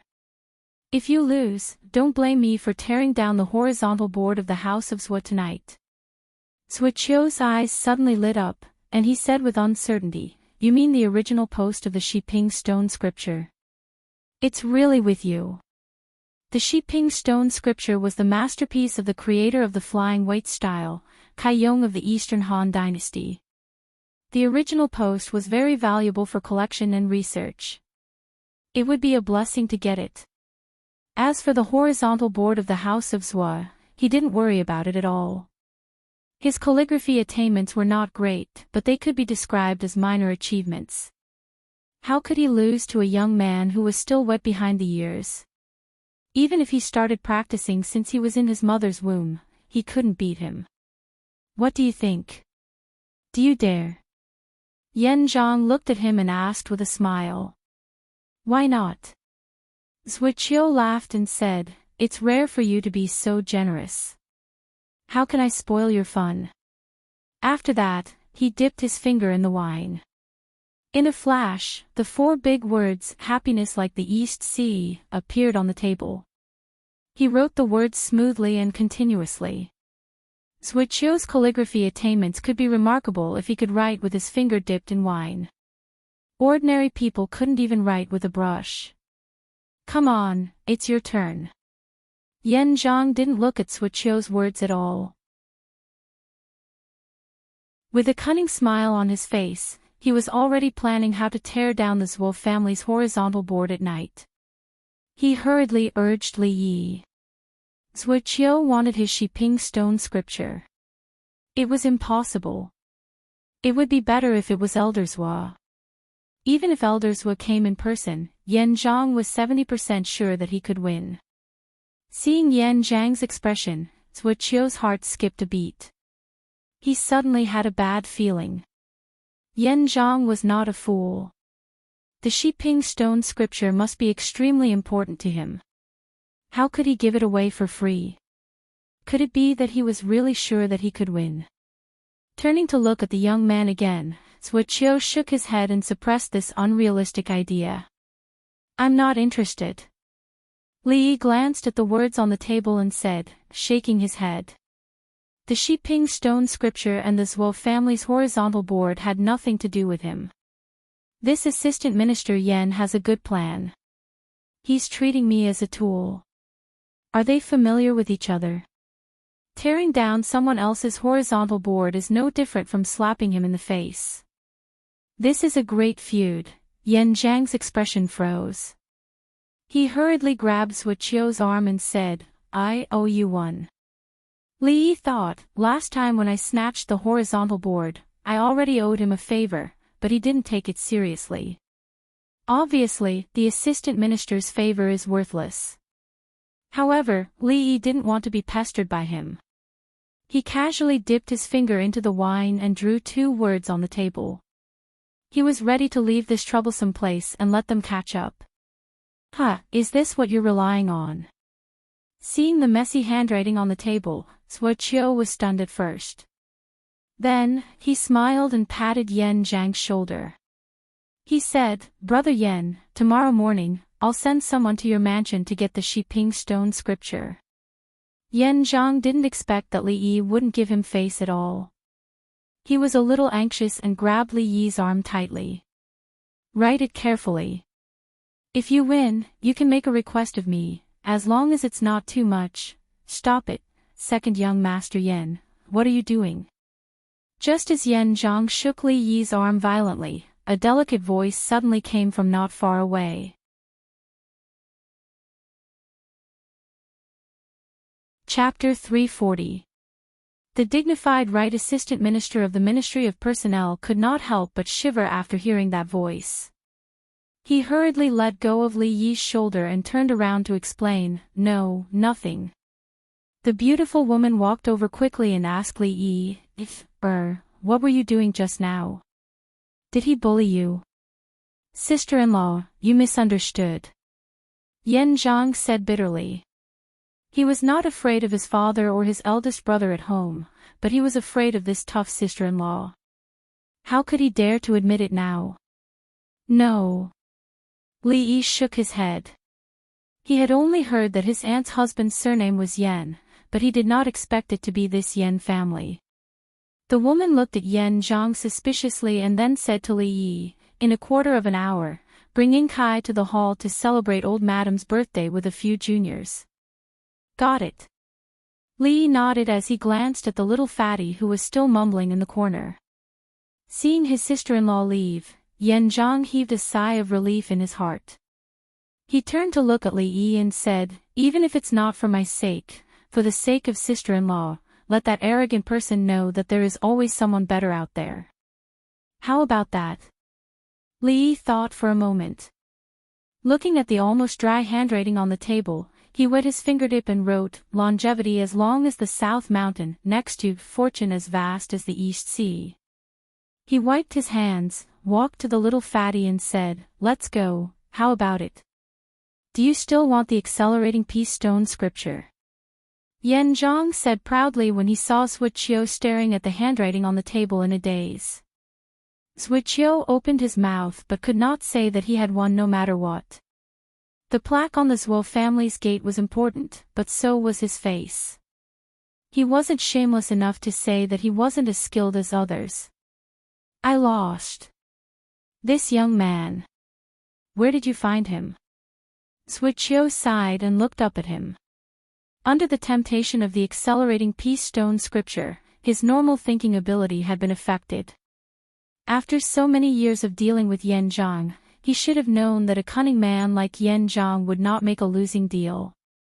He knew from the beginning that he would win, so he deliberately used the accelerating peace stone scripture to provoke him. His purpose had always been to get the plaque on the Zhuo family's gate. Yan Zhang said jokingly, "That's none of your business. I just want to ask you one question. Do you still mean what you said just now?" "Of course." Suiqiu secretly cursed the old fox in his heart. Just now, he had taken advantage of his contempt for the young man. Who would have thought that an inexperienced boy could write such a beautiful semi-cursive script? The plaque on the gate of the Zhuo family is right there. If you have the ability, come and get it. Suiqiu left as if he was escaping after saying that. Yan Zhang carefully thought about what Suiqiu said just now. What did Suiqiu mean by, "Take it if you can"? Without his permission, the old master of the Zhuo family would not let him off. Yan Zhang carefully thought about what he just said. What did he mean by, "Take it if you can"? Without his permission, Grandpa Zhuo wouldn't let him off the hook if he took the plaque off the Zhuo's gate. There were actually many people in the younger generation of the Li family, including the collateral branches. However, Li Yi did not know any of them except for the little fatty.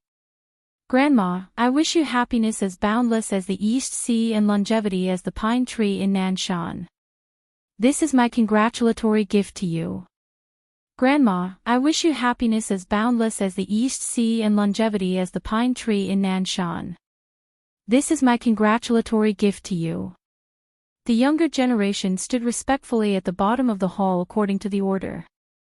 They repeated the same congratulatory words over and over again. The gifts were not very expensive, so the old lady accepted them all with a smile. In return, she gave a red envelope, which might be even more expensive than the gifts from the younger generation. The little fatty was waiting anxiously. According to the order, the main branch was the last to be presented. The problem was that he might forget the poem he had just memorized. The little fatty's mother glanced at him from afar. This child would not tell them about the congratulatory gift for the old lady this year, nor did he ask them to prepare it for her.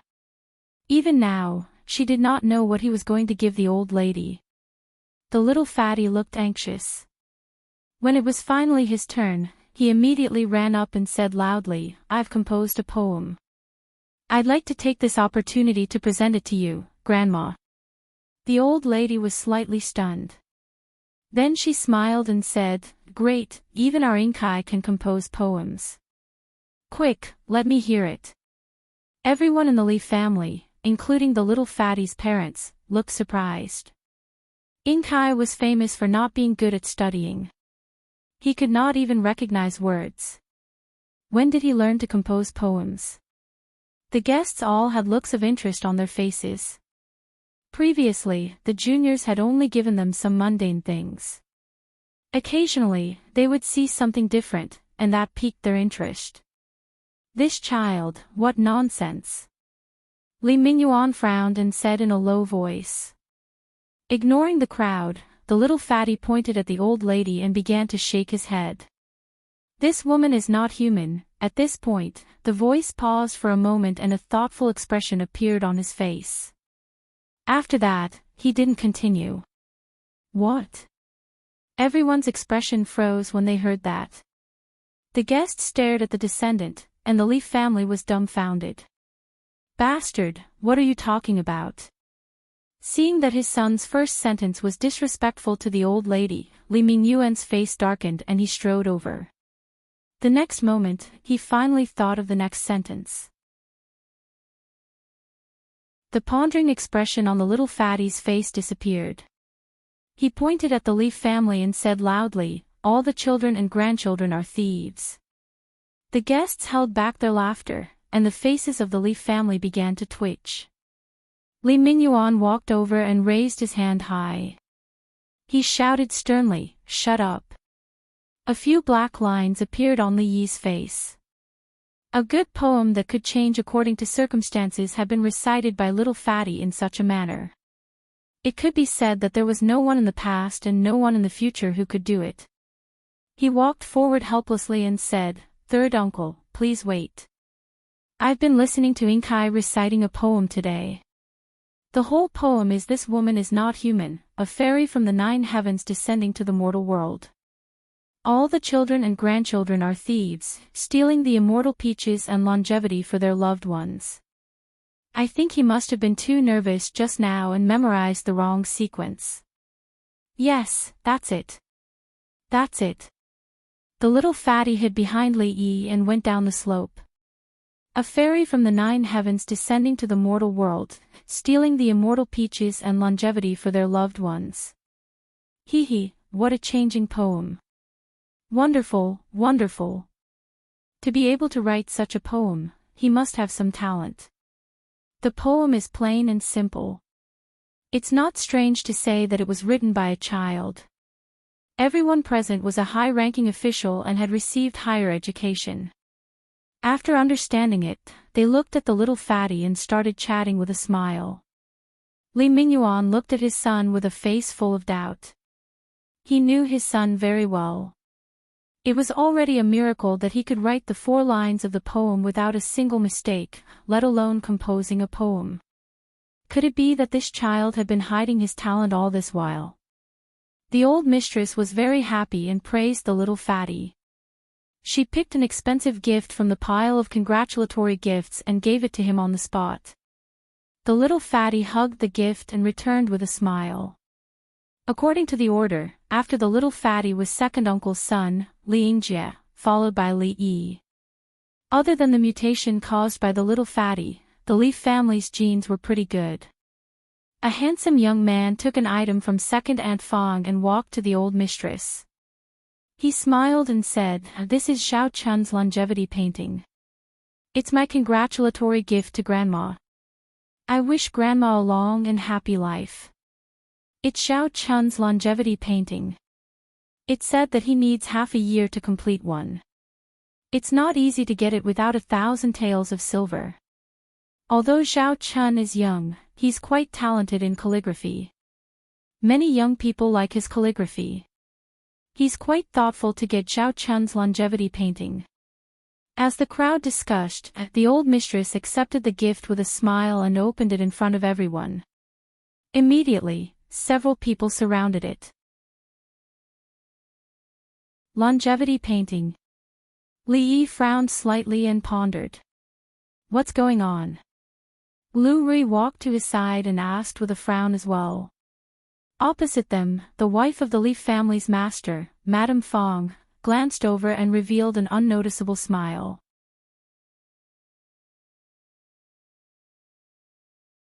Chapter 341. Second brother, why did you get the longevity painting too? The little fatty had almost been put on the spot. After retreating, he stood obediently by his parents' side. When he saw his second brother presenting the congratulatory gift to his grandmother, he scratched his head and said with some doubt, "What's the matter? What do you mean? Who else gave the longevity painting to?" Li Mingyuan was still wondering if his son was really hiding his talent so well that even he, as his father, could not see through it. When he heard his son's soft murmur, he subconsciously asked. The little fatty scratched his head and said, "Big brother too. I saw him preparing the gift in his room 2 days ago. I think he said it was something called the longevity painting too." Really? The little fatty's mother asked in surprise. The biggest taboo when giving a gift was to be exactly the same as someone else's, especially when it was inferior to others. It would definitely be embarrassing in front of so many guests. It was the same longevity painting, but the famous scholar Zhao Chun's work was far superior to others. When the two of them presented their gifts one after another, everyone would naturally compare them. At that time, one of them would definitely look bad. It's true. If you don't believe me, you can ask second aunt. She even asked me that day. The little fatty patted his chest and said. Second sister-in-law. The Yun matriarch raised her head and looked at Madame Fong, who was standing not far away. She immediately understood. She was purposely trying to embarrass Big Brother's child in front of so many people. However, although he despised her method of using such a method to make things difficult for her own family, it was her freedom to give whatever gift she wanted. It was not good to criticize her. What should we do? Lu Rui stood beside Li Yi and asked softly. What do you mean, what should we do? He gave it to him, and I gave it to me. We'll do what we have to do, replied Li Yi. He glanced at Madame Fong. He did not expect her to be so narrow-minded. How could she do something like this? The little fatty was heartless, and it would be easy for her to get information out of him. Rui already knew what gift Li Yi was going to give to old mistress. Hearing the words of the people around him, he roughly knew that the longevity painting that was presented just now should be quite precious. If Li Yi were to present his own, it would definitely be inferior. Why don't you give me this sword? Lu Rui raised her hand and handed over the sword that she always carried with her. Li Yi saw a flash of reluctance in her eyes. She had been carrying this sword with her since the first time he met Mississippi Lu. She did not sell it even during the most difficult times of her life. This was indeed a rare good sword. When Li Yi first wanted to borrow it to play with, she didn't even let him touch it. Forget it. Li Yi pushed the sword back. How much was face worth? Only Madame Fong cared about her face. Li Yi did not think that his face was more important than Mississippi Lu's beloved sword. After speaking, Li Yingjie walked down. Li Yi smiled at Mississippi Lu and walked up with the painting scroll. This is... Some of the guests were confused when they saw an unfamiliar young man walk up after Li Yingjie. He should be the son of the Li family's Dalong. I heard that a few days ago, the Li family found their eldest grandson and welcomed him into the manor. It should be him. Soon, everyone's eyes were on Li Yi. Most of them were very clear about the changes that happened to the Li family 20 years ago. The eldest grandson of the Li family, who had recently returned to the family, naturally received a lot of attention. A cold smile appeared on Madame Fong's face when she saw Li Yi holding something that looked like a painting scroll. Li Yi walked to the front of old mistress and said with a smile, "Your grandson has personally created a painting called Longevity Painting. I wish grandmother a prosperous life with the sun and the moon, as well as a spring crane." The Longevity Painting. A look of surprise appeared on the faces of the guests. The Longevity Painting again. The painting that Li Yingjie gave was Zhao Chun's work. Many officials and nobles in the capital liked to collect paintings. The eldest grandson of the Li family also gave a longevity painting. From what he said just now, it seemed that he wrote it himself. One was worth 1,000 taels of gold, while the other was probably just a piece of waste paper. His gift was similar to the one that the little fatty gave just now. The similarity was that they didn't need to spend too much effort and could save a lot of money. Li Yingjie, who had just stood at his spot, was slightly stunned. He turned around to look at his mother and then at his brother, whom he was not very familiar with. His expression was a little dazed. Good, good. Old Madame Fong looked at him kindly and did not show any other expression because of the words, longevity painting. She smiled and said, "Thank you, Since I have accepted the longevity painting, I will give this knight Emingsu to you." Old Madame Fong did not open it in front of Li Yi. She handed the painting scroll to a servant girl and personally picked out a brocade box from the pile of gifts. She placed it in Li Yi's hands with a smile. All the guests, including the Li family members present, were stunned. In terms of value, the picture of 10,000 years was probably the least valuable of all the gifts tonight. However, the old madame's gift in return was the most valuable.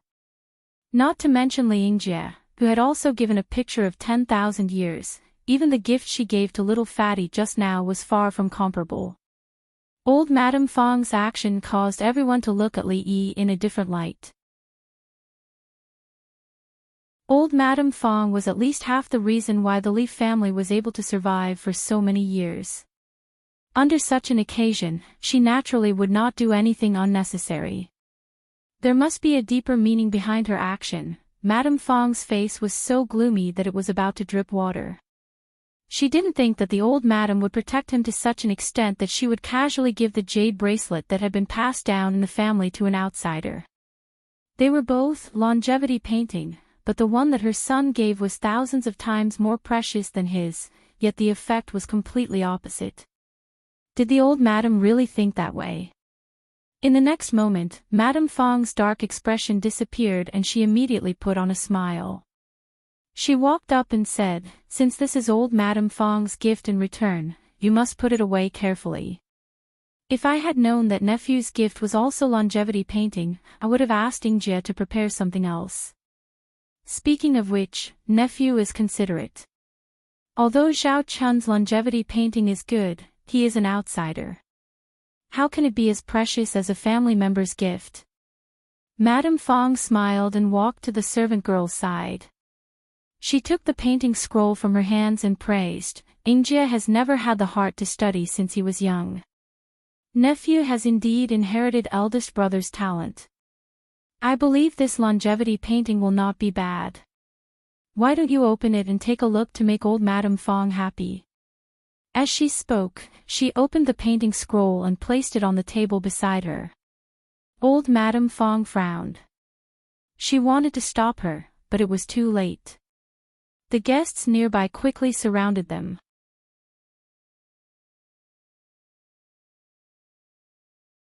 Chapter 342. Grandma, this is too expensive. I can't accept it. The Emingsu was very valuable, not to mention that it was a gift from his sister-in-law. Li Yi quickly put the box back. He was not very interested in this kind of treasure. A pearl that emitted a faint fluorescent light was nothing. It could only light up an area the size of a palm. It was not even comparable to a 15-watt light bulb. We're family. It's not expensive. Just take it. Old Grandma smiled and stuffed the item back into Li Yi's hands. She had always felt extremely guilty towards her child who had been wandering outside for 20 years. What was a Mingzu? Could it make up for what she owed him all these years? Li Yi held the box containing the Mingzu in his hands. He did not know how to reject old grandma's insistence. A few surprised voices came from not far away. This 10,000 years painting does have some foundation. Interesting. Look, when these longevity characters are put together, doesn't it look like a spirit ape holding a peach? Take 2 steps back and you'll see it more clearly. The 2 longevity paintings have their own merits. This one is not as good as Xiao Chun's in terms of foundation, but it wins in novelty. Not bad. The longevity painting, personally made by the eldest grandson of the Li family, was clearly not as mediocre as everyone had expected. It could not be compared to Chen Chun, who had already reached a high level in the art of calligraphy, but it was still above average. What was rare was that he had taken a different approach. He had used 100 longevity characters of various sizes to form the peach offering by the spirit ape, adding another layer of meaning. He had also spent a lot of effort. Madame Fong's face darkened when she did not see the scene she had expected. Let me take a look. A figure squeezed in from the back. Seeing the person, they all made way. Every member of the Zhuo family was a master of calligraphy. Old Master Zhuo, who was still alive, had a superb regular script. Although Zhuo Qiu was not as famous as Old Master Zhuo, he was only second to a few grandmasters and was far from being a match for these laymen. Zhuo Qiu picked up the scroll and admired it as he paced around, but he did not make any comments. Actually, the 10,000 lifespan painting did not really have 10,000 longevity characters. It was just a measure to describe a large number. The most commonly seen one should be called the 100 lifespan painting. The one in Zhuo Qiu's hand was the century lifespan painting. The reason why the longevity painting was so popular was not because of the simple stacking of longevity characters. Each longevity character was written in a different way. Xiao Chun's longevity painting was extremely orderly. Although each character had a different shape, they were similar in size. Each line was vertical, and it was very neat. It was not an exaggeration to call it the longevity painting. In comparison, the one in Zhuo Qiu's hand was the real longevity painting. Putting aside the longevity character, from afar, this was clearly a painting of a spirit ape presenting a peach. Just from this, it could be seen that the person was not only skilled in calligraphy, but also in painting. Of course, Zhuo Qiu did not care about the painting. His eyes were attracted by the longevity characters, big or small, straight or slanted. Although Xiao Chun was famous, Zhuo Qiu felt that he was still very immature. If he wanted to find faults, he could find 10,000 flaws in the 10,000 lifespan painting. However, he could not find a single mistake in the painting in front of him. It was as if it was truly flawless. Of course, flawless did not exist. The only possibility was that he was not good enough to find any mistakes. Of course, he could not find any mistakes. Wang Shiji, Yan Jinqing, Ouyang Sun, Zhao Mingfu, Lu Gongquan. The 10,000 lifespan painting was a combination of the works of countless calligraphy grandmasters. Regular script, semi-cursive script, and dozens of different characters were all created by the creator at his peak. If Zhuo Qiu could find any flaws in it, he would have been famous all over the world. In order to obtain this painting, he had temporarily put aside the scriptures that the old monk had asked for. He had consumed all the books on calligraphy and painting in the library. Mississippi Lu had come to him several times to play fight the landlord, but in the end, she stayed in the room as a maid to grind the ink. If he could not get something decent out of it, it would be a waste of his hard work for the past 2 days. Good calligraphy, good calligraphy. Holding the painting, Zhuo Qiu seemed to be intoxicated by it. He slowly walked through the crowd and gradually walked away under everyone's gaze. Bah, shameless guy. How dare he covet old Madame's gift? Yan Zhang was the first to react. They had known each other for many years, so he naturally knew Suochio's character. His expression changed, and he hurriedly chased after him.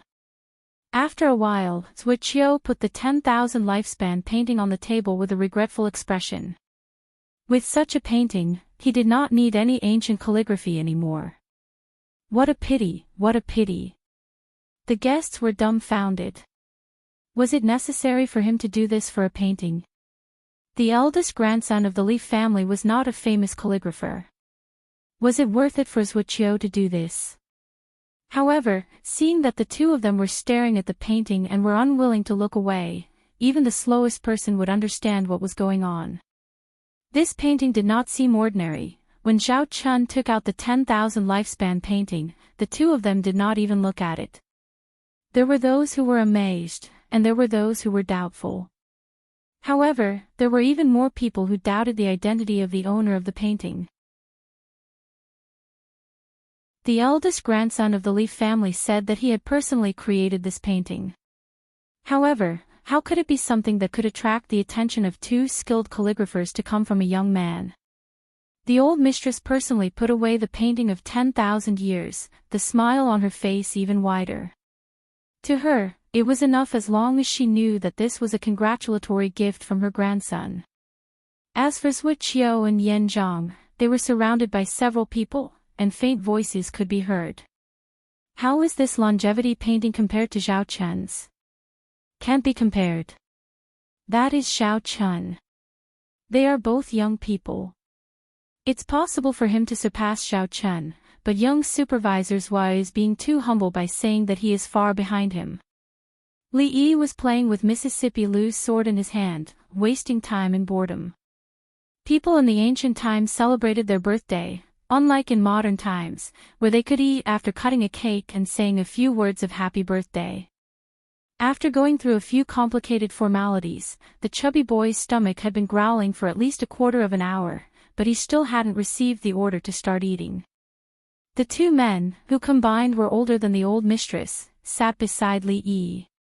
They had been coaxing and pestering him for a long time, and they only had one request, which was for the old mistress's 10,000 years painting. Of course, Li Yi rejected such an unreasonable request without a second thought. Writing this painting was too exhausting, and he had not finished copying the scripture that he had promised the old monk. After the old mistress's birthday banquet, he would be leaving the capital city in a few days, so how would he have the time to write for them?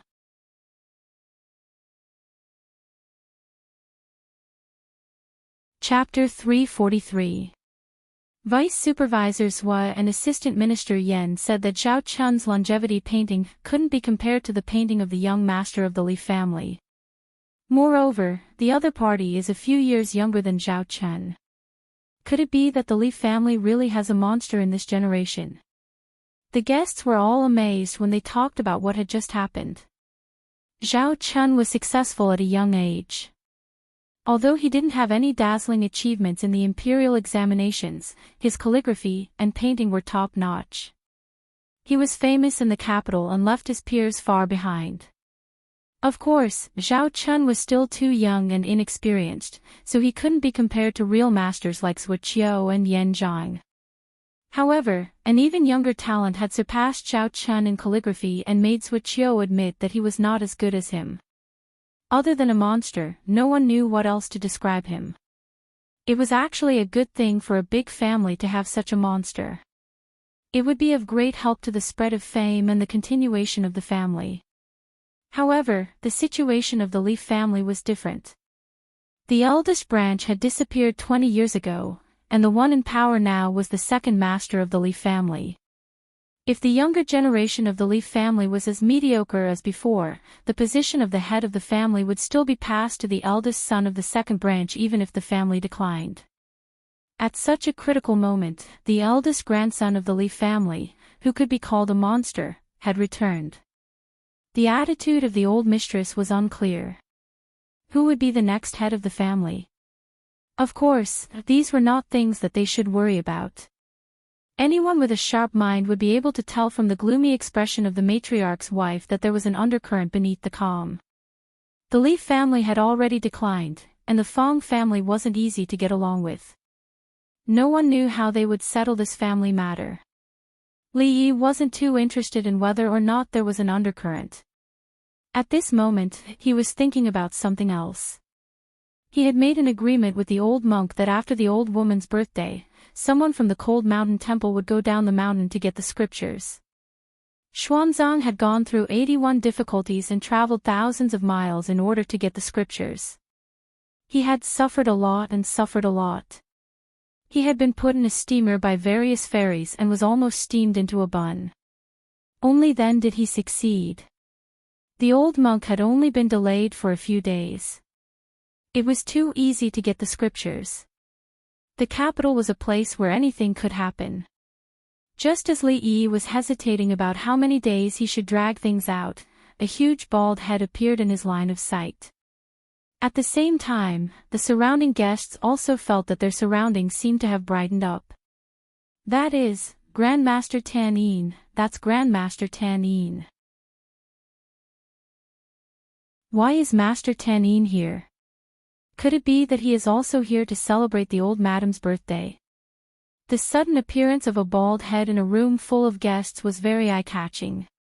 If this bald head was a famous monk in the capital who had received the royal family's hospitality many times, it would be difficult not to attract attention. There were countless Buddhist believers, and there were also many devout believers present. How could they not know Grandmaster Tan Yin of the Cold Mountain Temple? After receiving the servant's report, the old madam did not dare to delay and immediately came to greet him. She first bowed respectfully and then said, "I didn't know that Grandmaster would come and I was not able to welcome you. It is really impolite of me." At this time, Li Mingze, the master of the Li family, could only stand aside and did not have the right to speak. The old monk had his trademark smile on his face and said, "Madam, you don't have to be so courteous. I have come specially to celebrate your birthday. I don't have anything valuable on me, so I have a small gift. A handwritten copy of the Diamond Sutra is for you." A little monk behind him immediately handed over a simple wooden box. Grandmaster Tan Yin presented it with both hands and personally handed it to the old madam. Not to mention the guests, even the people of the Li clan were flabbergasted when they saw this scene. Grandmaster Tan Yin was a famous monk who usually meditated on Zen and Taoism. It was extremely difficult for ordinary people to meet him. Even the nobles of the royal family had to make an appointment in advance if they wanted to see him. In comparison, the small Li family was really not worth mentioning. But it was such a small Li family that Grandmaster Tan Yin came in person just to celebrate the old madam's birthday. Who dared to say that Grandmaster Tan Yin's handwritten sutra was a small gift? It was a small family. They might even treat it as a family heirloom. "Grandmaster, quickly take a seat." The old madam was also shocked and surprised. She did not dare to be negligent and personally led the old monk to the main seat. The old monk insisted on only sitting next to the old madam. Li Mingyuan tactfully sat at another table. The guests couldn't help glancing over. Except for the Empress Dowager's birthday, Grandmaster Tan Yin was invited. They had never heard of him celebrating anyone's birthday. What did the Li family do? Moreover, it seemed that the Grandmaster had great kindness to the Li family. Although Buddhism never participated in secular affairs, no one would ever look down on them because of this. When the news that Grandmaster Tan Yin had personally celebrated the old madam of the Li family's birthday spread out tomorrow, it would definitely cause a stir in the capital. After Grandmaster Tan Yin took his seat, Li Mingze immediately ordered the servants behind him, "Hurry up and change all the dishes on this table to vegetarian dishes." "There's no need." Grandmaster Tan Yin smiled and said, "Today is the old madam's birthday. This old monk will send a small gift and meet my young friend. I'll be leaving soon." "Young friend?" Li Mingze's expression froze. Everyone at the banquet had a puzzled look on their faces. The old monk stood up and gestured for the old madam to ignore him. He walked straight in a certain direction. How could the crowd really ignore him? They all looked in that direction. Don't be impulsive. Now is not the time. Li Yi hugged Mississippi Lu's sword and refused to let go. If she ran to the old monk to learn martial arts now, the old madam's 60th birthday would be ruined. Young friend Li Yi, this old monk came uninvited. I hope you don't blame me. Under everyone's gaze, the old monk walked over slowly and said with a smile. The young novice monk, who was following behind the old monk, looked up and saw the beautiful woman in front of him. His face suddenly turned pale and a little panic appeared on his face. He hurriedly stood to the other side. I haven't seen you for a long time, master. You're still as elegant as ever. Li Yi thought about the scripture and said something carelessly. He thought to himself that this old monk was an eminent monk.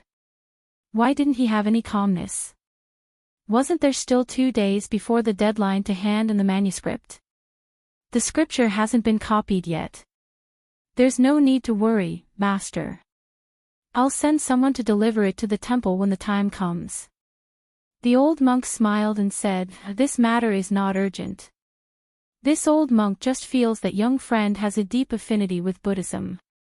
If there's a chance, it would be interesting to debate with you about Buddhism. Although the cold mountain temple is small, there will always be a place for you. Li Yi didn't know how deep his affinity with Buddhism was. He only knew that if this old monk wanted to debate with him about Buddhism, with the experience of countless predecessors for thousands of years, he would definitely be able to fool the old monk until his worldview collapsed and he started to doubt his life. He might even give up being a monk and there would be one less eminent monk in the world. This was a great sin. No matter how many pagodas he built, it would not be enough to repay the debt. It was better not to do such a sin. Buddhism can't be debated. In terms of Buddhism, master should find other eminent monks. Li Yi always felt that this old monk also wanted to trick him into becoming a monk. He was too bold. He dared to make Rui a living widow. Even if Rui didn't do it, Mississippi Lu would cut off his bald head and kick it like a ball. When Li Yi and the old monk were discussing whether he had a fate with Buddhism, he didn't realize that the atmosphere around them had become a little strange. Just now, he was still curious why Master Tan Yin would personally come to Madame Dowager's birthday with his identity. Now that he saw the master and the young man talking happily, how could he not understand that the two should have known each other for a long time? Madame Dowager celebrated her birthday every year. Why didn't he come even once? It was true that he came to celebrate Madame Dowager's birthday, but his main purpose was probably that young man. Didn't he see that the master just exchanged a few words with Madame Dowager and walked straight over there? He was probably the only person in the entire capital, or even the entire Jing kingdom, who could be called a little friend by Master Tan Yin. Who exactly was the eldest grandson of the Li family? First, he used the longevity painting to suppress Xiao Chen, and then he made Master Tan Yin lower himself to attend his birthday. Was this really the child of the Li family who had been living outside for 20 years? As the master of the Li family, Li Mingzhe was at a loss in the face of such a situation. If he neglected Master Tan Yin, it would be bad for the Li family's reputation. However, the master walked over on his own. Did he have to invite him back? At this moment, Madame Dowager said, "Go and invite and the master over." Master Tan Yin was of noble status. No matter what the master thought, as a member of the Li family, it was not good to neglect him. Looking at Li Mingzhe getting up and walking over, Madame Fong lowered her head and clenched her fists tightly, gritting her teeth so hard that they were about to break. She originally wanted to borrow Xiao Chen's longevity painting to make him a joke at Madame Dowager's birthday banquet, but she did not expect that it would become a stepping stone for him to become famous. It turned out to be a clumsy move, causing more people to notice him. Monk Tan Yin's appearance pushed everyone's attention to him to a new peak. If this continued, even her stubborn husband would think that he was the most suitable candidate to be the next master of the Li family. Madame Fong's face was gloomy. The current master of the Li family was her husband, and the future master of the Li family would definitely be her son. No one could take him away. Not to mention Li Mingyan's son, even if Li Minghan came back to life, he could forget about it. I appreciate Assistant Minister Li's kindness.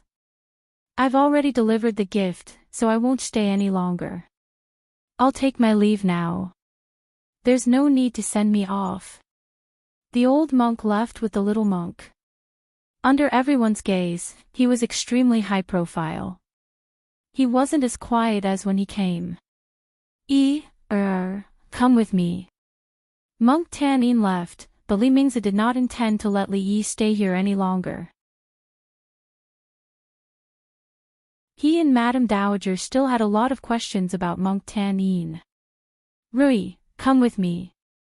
Li Yi grabbed Miss Lu's arm and decided to take her with him. He didn't want her to keep staring at the direction of the old monk.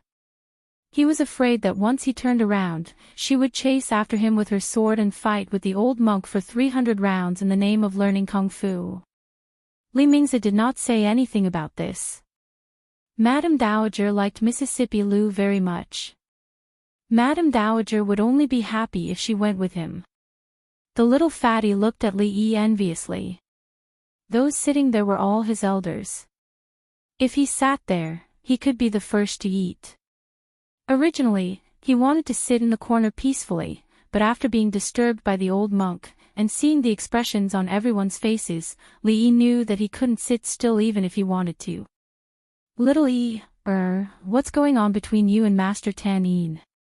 Sure enough, as soon as he sat down, his aunt asked with a face full of gossip. Li Yi was depressed. This question was very unprofessional. What could happen between him and an old monk? He said helplessly, nothing much. Last time when I went to Cold Mountain Temple with Grandma, I happened to meet Master Tan-yin. We chatted for a while, but we're not very familiar. I don't know why he came to our house. It was not convenient to tell them about the scriptures, so Li Yi could only say so. Is that really the case? The beautiful woman's face was full of disbelief. Thinking back to the situation just now, the two of them could not have just chatted. Li Yi nodded and said, that's how masters are. They like to pay attention to fate. Master Tan-yin once said that I have fate with Buddhism. Maybe it's because of this. The beautiful woman frowned and said, what fate with Buddhism? Big brother only has one son, so we can't cut off the line. Even Master Tan-yin can't do that. You should go to the temple less in the future. Your second uncle will soon transfer you to the capital, and the family has already sent someone to pick up your wife. She's already 20 years old, and she doesn't even have a child. This matter has to be settled quickly. Hearing Li Yi's words, Madame Fong's heart moved. She looked up and said, you can't say that. To be able to have fate with Master Tan-yin is a blessing that can't be cultivated for several lifetimes. Nephew, you have to seize this opportunity. This is also beneficial to our Li family. Madame Fong looked like she was thinking of the Li family. In her heart, she hoped that Li Yi would stay in the temple and not come back. The Li family would not let a monk be the family head. What? Li Yi ignored Madame Fong's words. The family had sent someone to Qing and Prefecture to pick up Rui. When did this happen? How come he didn't know? If Rui came to the capital, what was the point of him going back? Was he going to live with Rui? Aunt Li Anrong looked at Li Yi and said reproachfully, look at you. As a granddaughter-in-law, how can I not come for the old madam's 60th birthday? By the time you think about it, it's already too late. The old madam has already sent someone to Qing and Prefecture. If it weren't for the rain that delayed the journey a few days ago, I'm afraid they would have arrived in the capital by now. Faced with his aunt's accusation, Li Yi was momentarily speechless. What should he say? This time, when he came to the capital, he had no intention of staying for long. He just wanted to replace the original owner of this body to come here and have a look. After that, he would go back and have children with Rui. Who would have thought that so many things would happen after he came here? His original plan was completely disrupted. Now that they had picked up Rui, his own plan, what other plan could there be?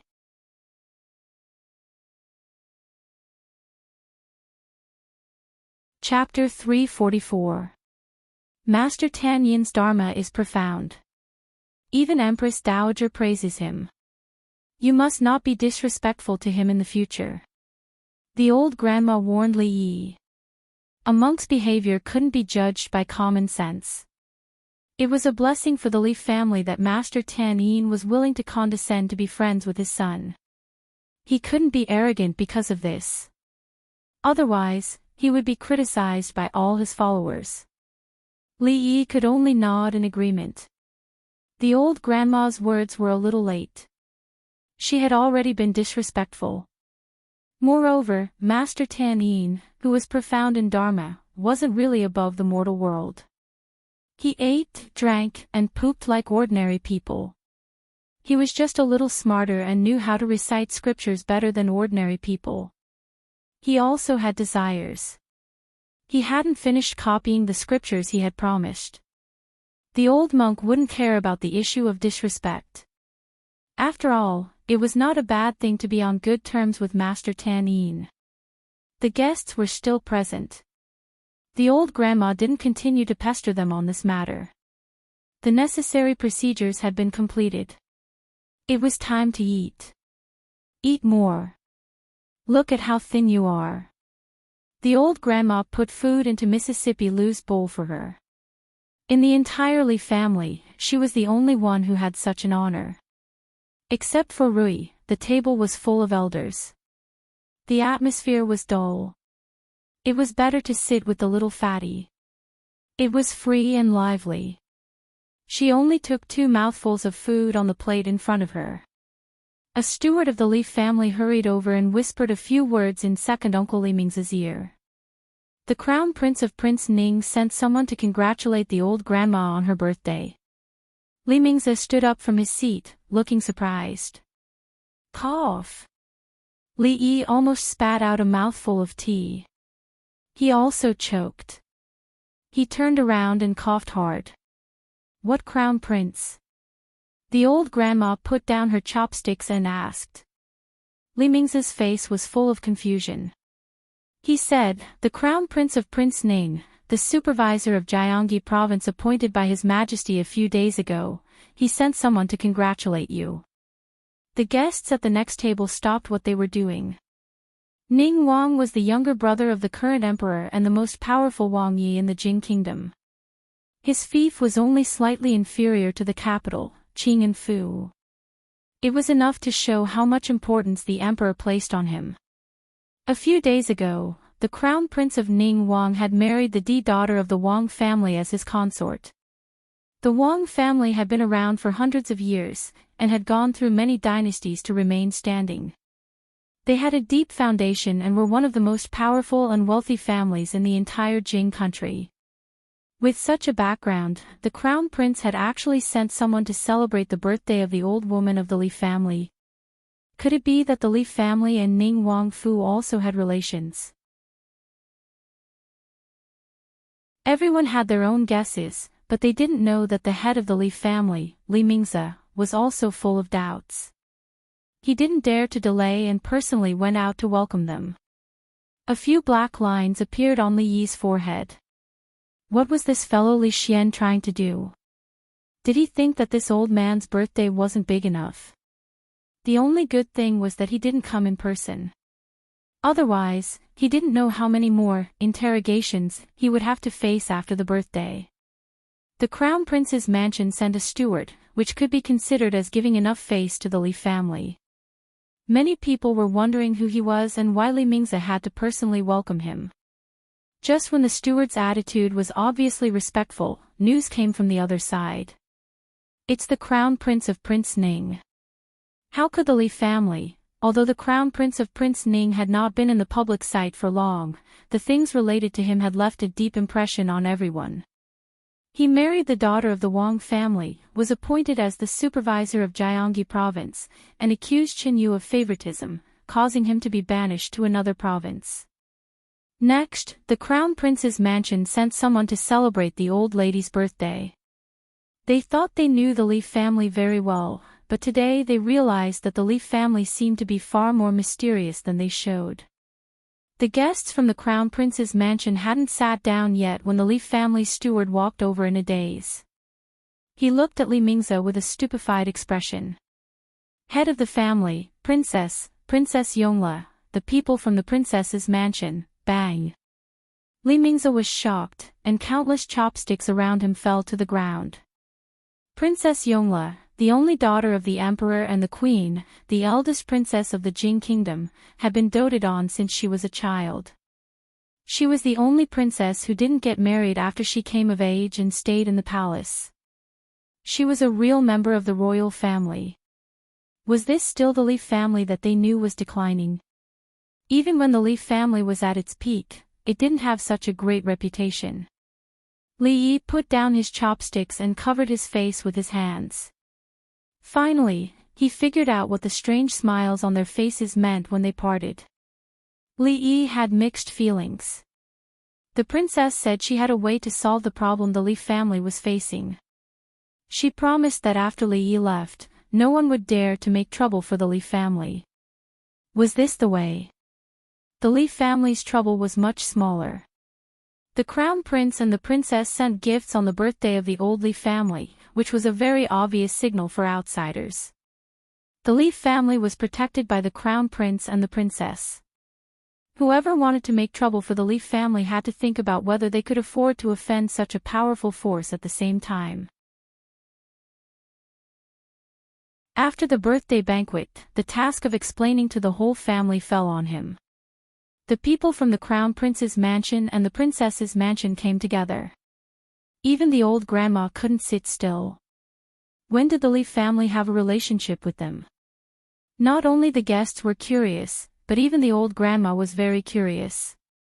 This shocked them even more than Master Tan Yin. You too, I wonder if the crown prince and the princess. The two people from the crown prince's mansion and the princess's mansion obviously had an appointment. Li Mingze looked at them, but he was interrupted by the young man from the princess's mansion before he could finish his words. We're just following orders. The two princes have told us not to disturb the old grandma's birthday banquet. Assistant Minister Li and the old grandma don't need to mind us. The confusion and surprise in Li Mingze's heart were about to reach the peak. Master Tan Yin, the crown prince of Prince Ning, and Princess Yongle, these three people had no connection with the Li family, but they all appeared tonight. What's more, they acted in unison. They only sent gifts and told him not to mind. How could he not mind? Among these people, which one of them could be offended by the Li family? Li, can I have a word with you? Just when Li Mingze was at a loss, he saw the man from the princess's mansion step forward and speak to a young man behind the crowd. Li Mingze looked back at Li Yi, then at the two people in front of him. After a short moment of surprise, a trace of understanding suddenly appeared on his face. Second uncle, grandma, I'm leaving for a while, Li Yi said awkwardly and walked towards a secluded corner. The steward of the crown prince's mansion and the man from the princess's mansion all followed. There are still many things we don't know about him. The old grandma murmured as she watched the three people leave. Seeing this scene, everything that happened tonight could be explained. Master Tan Yin, the crown prince of Prince Ning, and Princess Yongle, these people clearly had no connection with the Li family. Why did they appear at her birthday banquet? She knew too little about this grandson whom she had met for the first time in 20 years.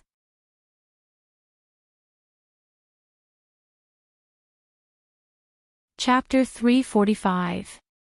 After experiencing so many things, at this moment, what the guests were thinking about had nothing to do with the birthday banquet. They didn't expect the Li family to be so secretive. they didn't know when they had the support of the royal family. That eldest grandson who had left home for 20 years seemed to have a good relationship with the crown prince and even the princess.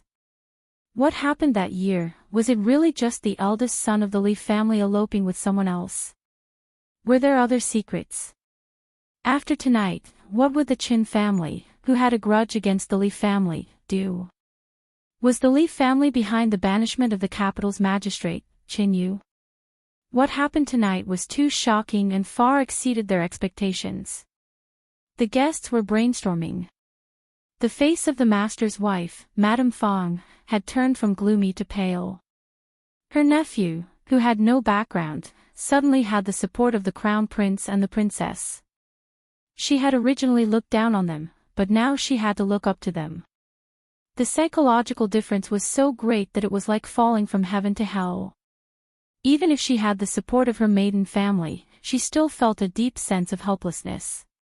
When Madame Fong was in a trance and sat on her seat with lifeless eyes, the guard of the princess's residence looked at Li Yi with a smile and asked, "The princess asked me to ask Li, is the gift from the princess's residence to Li's satisfaction?" Li Yi had to admit that although Li Xian and Mingzhu's actions would bring him some trouble, it was the most suitable method.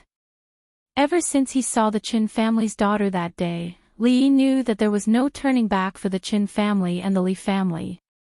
He could return to Qing and Prefecture and the Li family's hands would not be able to reach there. However, the Li family in the capital would have to face the House of Dukes' revenge. The difference in power between the two families was too great. The Li family would not be the last one to persevere. A crown prince and a princess should be enough to make the Qin family afraid. The bigger the family, the more scruples they had. They would not offend someone they could not afford to offend just for this matter. Now that his worries had been resolved, Li Yi looked at the man and asked, "What else did the princess say?" The man smiled and said, "The princess also said that it is impossible to fulfill all the rewards that Li wants, but a discount is still possible." Discount? Li Yi was puzzled. What do you mean? This. Her Highness didn't say.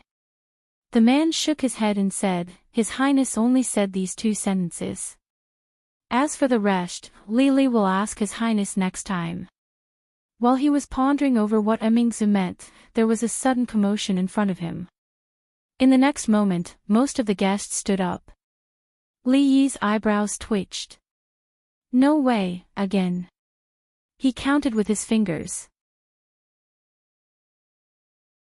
Other than the old monk, Li Xian, and Mingzhu, he really didn't know anyone else in the capital.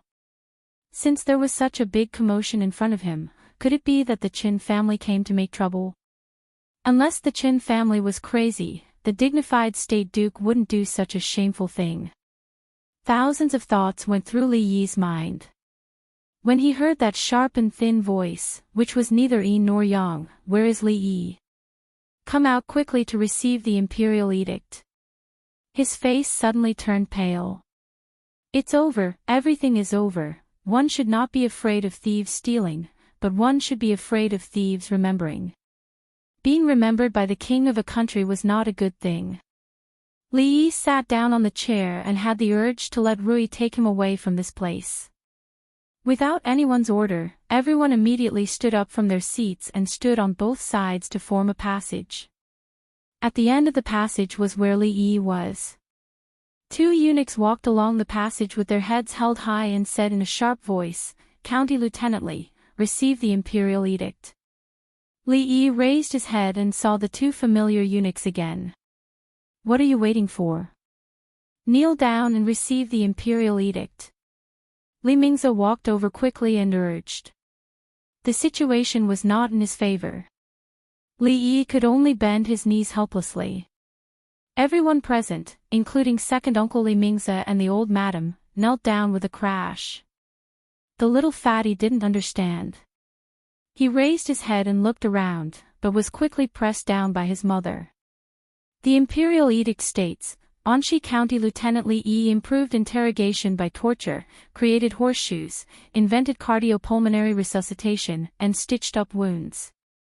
He blessed the common people and blessed the people. He offered a divine object from heaven's punishment, defeated the Qi army, and expanded the territory. The emperor conferred upon you the title of Prince of Chang'an. You will be crowned with honor and forever blessed by the heavens. Note, this Chang'an is not Chang'an. I really can't think of a better name. The eunuch said a lot of tongue-twisting words. Li Yi could only understand the first and the last few sentences. The gist of it was that he had done so many things before and all the credit had been accumulated by him. This time, he would be rewarded together. He would no longer be the Anxi County lieutenant and no longer return to the Qing and prefecture. The emperor had given him a piece of land in Chang'an. From then on, Li Yi would stay there and be a small county magistrate. From then on, he would truly enter the ranks of the nobles. Chang'an and the capital were neighbors. Maybe Li Yi could see the city walls from his fief. The change from a duke to a county magistrate was not mentioned. He didn't mention tens of thousands of gold coins or thousands of hectares of fertile land. This discount was a bit too much. At this moment, Li Yi's mood calmed down. It seemed that the emperor also knew that he wasn't cut out to be an official. He just wanted him to be a parasite in society. In fact, he had long known that this day would come. He had always been unwilling to face it. This time, he might not be able to avoid it. The eunuch squeezed a smile on his face and said, "County magistrate Li, accept the imperial edict." Seeing that Li Yi didn't respond, Li Mingzi suppressed the shock in his heart. He pulled his sleeve and said in a low voice, "Don't just stand there. Accept the imperial edict." The eunuch handed the imperial edict to Li Yi respectfully and said, "His Majesty has spoken. County Magistrate Li is summoned to the palace tomorrow. Tomorrow morning, someone from the palace will be sent to pick you up." The eunuch came and went quickly. He left the Li family directly, leaving behind his nobility robe and other belongings. He also messed up Madame Dowager's birthday banquet. Now, no one cared about Madame Dowager's birthday. The eldest grandson of the Li family had been conferred nobility by His Majesty. He was the county magistrate of Chang'an. The head of the Li family, Li Mingzi, was also just a county magistrate. In the Jing kingdom, nobility could not be conferred without military merits. It was the first time that His Majesty had made an exception to confer nobility. What kind of luck did the Li family have? After so many years of decline, was it finally going to rise again? Everyone had heard the description in the imperial edict. They were very unfamiliar with the description. However, His Majesty was generous in praising Li Mingzi's contribution. Naturally, this matter couldn't be false. Congratulations, congratulations, one family with two nobles. Congratulations, Madame Dowager, congratulations, Assistant Minister Li. County Magistrate Li has been favored by His Majesty at such a young age. His future is limitless. When they calmed down, everyone came forward to congratulate them. Madame Dowager's smile was unprecedentedly bright. Although Li Mingzi was still shocked, he couldn't hide the smile on his face. County Magistrate Li of Chang'an, County Magistrate Li of Chang'an. Madame Fang, who was sitting in a seat behind everyone, murmured to herself with a pale face.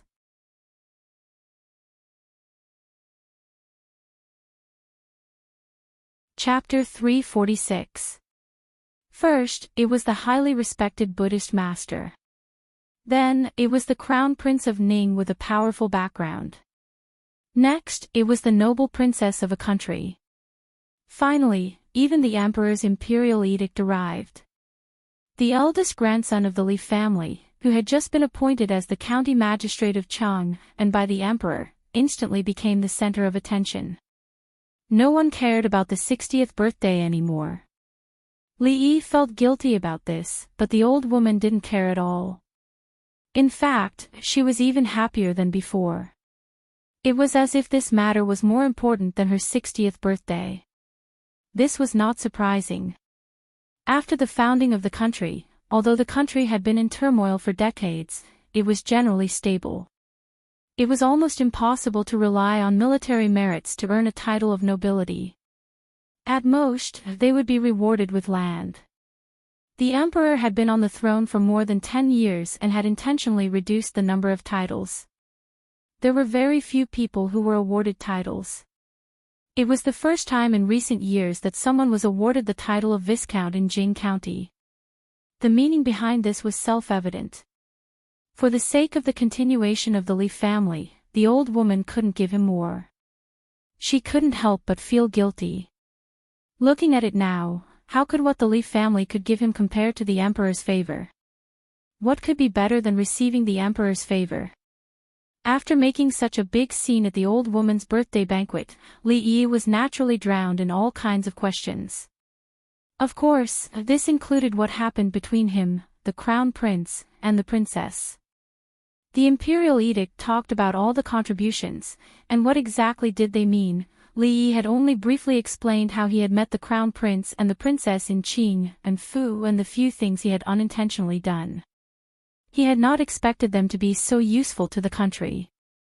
As for chatting with the emperor in the garden and pulling him back from the gates of hell, for their sake, Li Yi did not mention a word about it.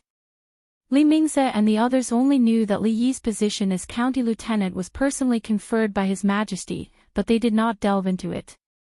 The current His Majesty cherished talents, and because of one article, many poorer students were granted special permission to enter officialdom.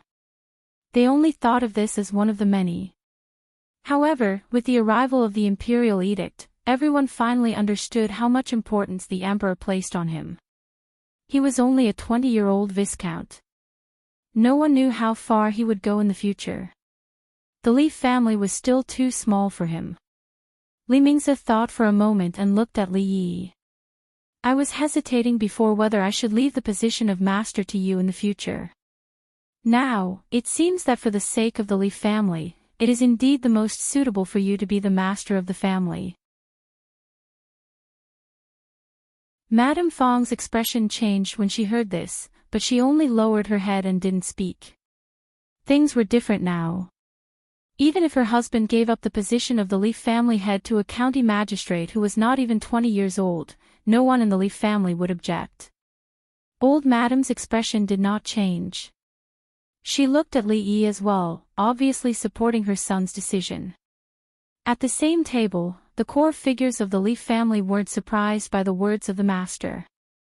If a family wanted to survive and maintain its prosperity, it needed the unremitting efforts of the master of each generation. Although Li Minghan was the eldest son, he wouldn't be a good master. It could be seen from the fact that he eloped with an ordinary girl without caring about the family.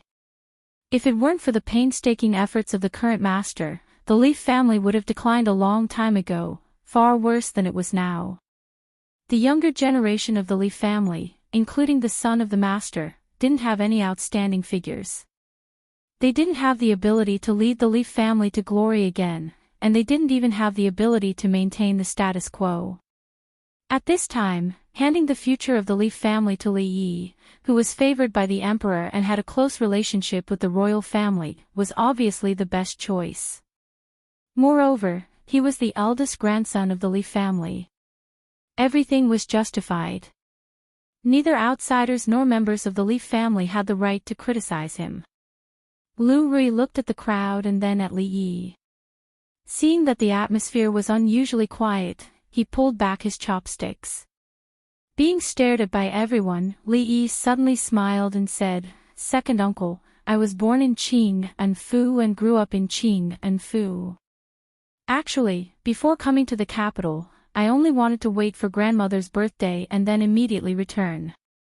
I never thought about becoming the head of the Li family. If it weren't for the emperor's imperial edict, I would have left in 2 days at most." Madame Fang heard this and raised her head slightly. Disbelief flashed through her eyes. Li Mingze still wanted to say something, but Li Yi said again, "I am the same as my father. We are not suited to be the master. If the Li family falls into my hands, I'm afraid it will decline even faster. Second uncle is in the prime of his life.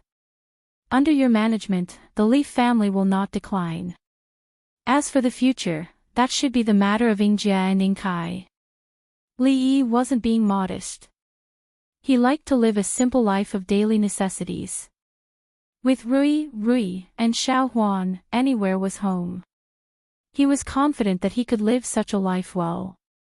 As for being the master of a large family, he had to rack his brains and sweat for the rise and fall of the family every day. He would probably die of old age in less than 2 years. What meaning was there in such a life? It was even scarier than the mutual deception in the officialdom. To be able to manage the Li family to this extent under the pressure of Duke Chen's Fu, this second uncle of his was the most suitable person to do this. For the sake of the Li family, and for his own sake, Li Yi felt that he needed to say these words first. Madame Fong raised her head and stared dazedly at Li Yi. The shock in her eyes deepened. He had never thought about being the master of the Li family. He had never thought about taking away everything that should have belonged to him from them. If that was the case, then all the things she had done, in his eyes, were actually many jokes. The title of nobility, the emperor's favor, the friendship with the heir, the princess, and even great master Tan Yin. These things were far more important than the Li family. He could easily obtain them. It was a pity that she still deeply thought that he had designs on the Li family. After completely letting out a sigh of relief in her heart, Madame Fong lowered her head again. Her face was completely red. She wished that there was a hole in the ground to crawl into. Li Mingze frowned slightly. Li Yi's words were very firm. Not only would he not be the master now, he would not be in the future. Heroes and talents were all mediocre. After his 100 years, the Li family's decline was already inevitable. Unless, in his lifetime, he could bring the Li family to another level. However, this matter was almost impossible in his hands. A viscount in name was far inferior to the county of Shi that the emperor had personally conferred. If his title of nobility could be raised again, the status of the Li family would also rise. However, the premise of all this was that he was willing to become the master of the Li family.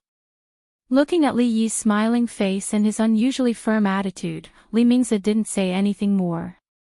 This matter needed to be considered at length.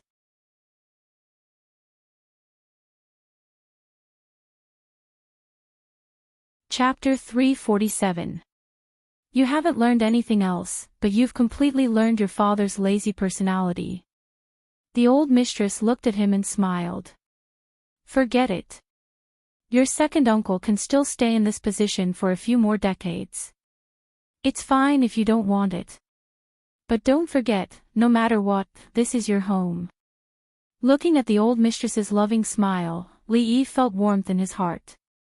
Although he lacked the passionate affection for the Li family, the old mistress and the others treated him like family. He couldn't become the head of the Li family, but he wouldn't sit back and watch the Li family decline. No matter how grand a banquet was, it would come to an end. Late at night, the guests gradually dispersed. Li Yi sat alone in the corridor, staring at the sky in a daze. Regarding all of this, he was more or less mentally prepared. Luckily, Rui and Xiao Huan were almost here. As long as they were here, for him, whether he was in Qing and Fu or Jing City, it didn't make much of a difference. Living a carefree life was something people yearned for. No one had ever realized it. Although it was annoying to be remembered by the princess and the emperor, it wasn't without its benefits. In the past, even if he sold candied haws or bottles of Rui nectar on the street, there would be people looking for trouble. Now that he had the title of county lieutenant or county magistrate, at least he could sell candied haws and Rui nectar with peace of mind. The only difference was that the location had changed from Qing and prefecture to the capital. Unfortunately, there was still more than half a year left on the lease for Rui workshop. If the whole family moved here, wouldn't the money be wasted? Other than that, there was also the theater that had been opened all over Qing and prefecture. The assets that he had spent half a year building were all in Qing and prefecture. Now, he had to start all over again in the capital. With the title of nobility and a large mansion, there would definitely be no lack of maids and servants. At the very least, he should hire a few guards. Li Yi felt as if he could see money being spent like water. It wasn't easy to feed so many people with the salary given by the court. Money. It had been a long time since he had a lack of money. Are we not going back? Mississippi Lu sat on the wall, swinging her legs and looking up at the sky as well. Who said that? It's just a house in the capital. You can go back whenever you want and stay as long as you want. The magistrate was not a hostage or a criminal. His personal freedom was not restricted. As long as he didn't hide in Qing and Fu and not return to the capital, there shouldn't be any problems. After we move in, I want to pick a courtyard first. After a long time, Mississippi Lu's voice came again. No problem, you can choose first. Li Yi stood up and walked to the wall. He raised his head and said, however, in return, shouldn't you repay me a little? For example, Mississippi Lu bent her legs and narrowed her beautiful eyes. She held the hilt of her sword and looked down at him. Like what? For example, I don't have to pay you back the 50 taels of silver I owe you. Li Yi looked at her and said. It's 100 taels, Mississippi Lu reminded. You agree? I disagree. Then there's nothing to talk about. As usual. Mississippi Lu jumped down from the wall and threw the sword in her hand to him. Make your move. Mississippi Lu was a very principled person. As long as Li Yi could defeat her, she would never say no to Li Yi's decision. Unfortunately, they had used this method many times and Li Yi had never won even once. The next morning, a servant from the Li family came to inform him that someone from the palace had arrived. Yesterday, the eunuch who delivered the imperial edict said that he had to enter the palace this morning, but he didn't expect it to be this early. Li Yi put on the nobility robe with sleepy eyes. It fit him perfectly and looked better than the county officer's robe. The material seemed to be more exquisite as well. He left the Li family surrounded by the old mistress and the others. Until now, Li Yi knew nothing other than that he had been given the title of a county officer and that his fief was not far from the capital, in Chang and district. He had slept late last night after fighting with Mississippi Lu, so he was woken up early in the morning. He sat in the palanquin drowsily. The old emperor was quite considerate and had laid out a comfortable bed in the palanquin. The only problem was that the space was a little small and he had to curl up his legs to lie down. But at least there was a place to sleep. Not long after, Li Yi went back to sleep. The palanquin rocked rhythmically and comfortably. The swaying of the sedan chair was rhythmic and comfortable. In a daze, Li Yi only remembered that after he entered the palace, the old emperor had entrusted him with an important task and rewarded him with a lot of things. The silver was piled up like a mountain, and he was rewarded with 10 beautiful maids. In his excitement, Li Yi did his best to assist the emperor in governing the Jing kingdom, eliminating internal and external troubles, and quelling rebellions. He single-handedly facilitated the Jing kingdom to go through 2 industrial revolutions. The strength of the country was unprecedentedly strong, and its prestige subdued the 4 barbarians, allowing the Jing kingdom to complete an unprecedented unification. Later, before Emperor Jing died, he was conferred the title of prince with a different surname. There seemed to be something wrong. He was second only to the emperor and above tens of thousands of people, and then he woke up. He impatiently slapped away the eunuch's hand that was shaking his shoulder, wiped off his saliva, and walked out of the palanquin. He immediately felt refreshed and had a good sleep. County Magistrate Li, we're here. The eunuch's smile was very kind. Li Yi looked around and found that he was in a rather spacious courtyard. There was a row of rooms opposite him and people were coming in and out frequently. No matter how he looked at it, it didn't look like the place where the emperor lived. Where is this?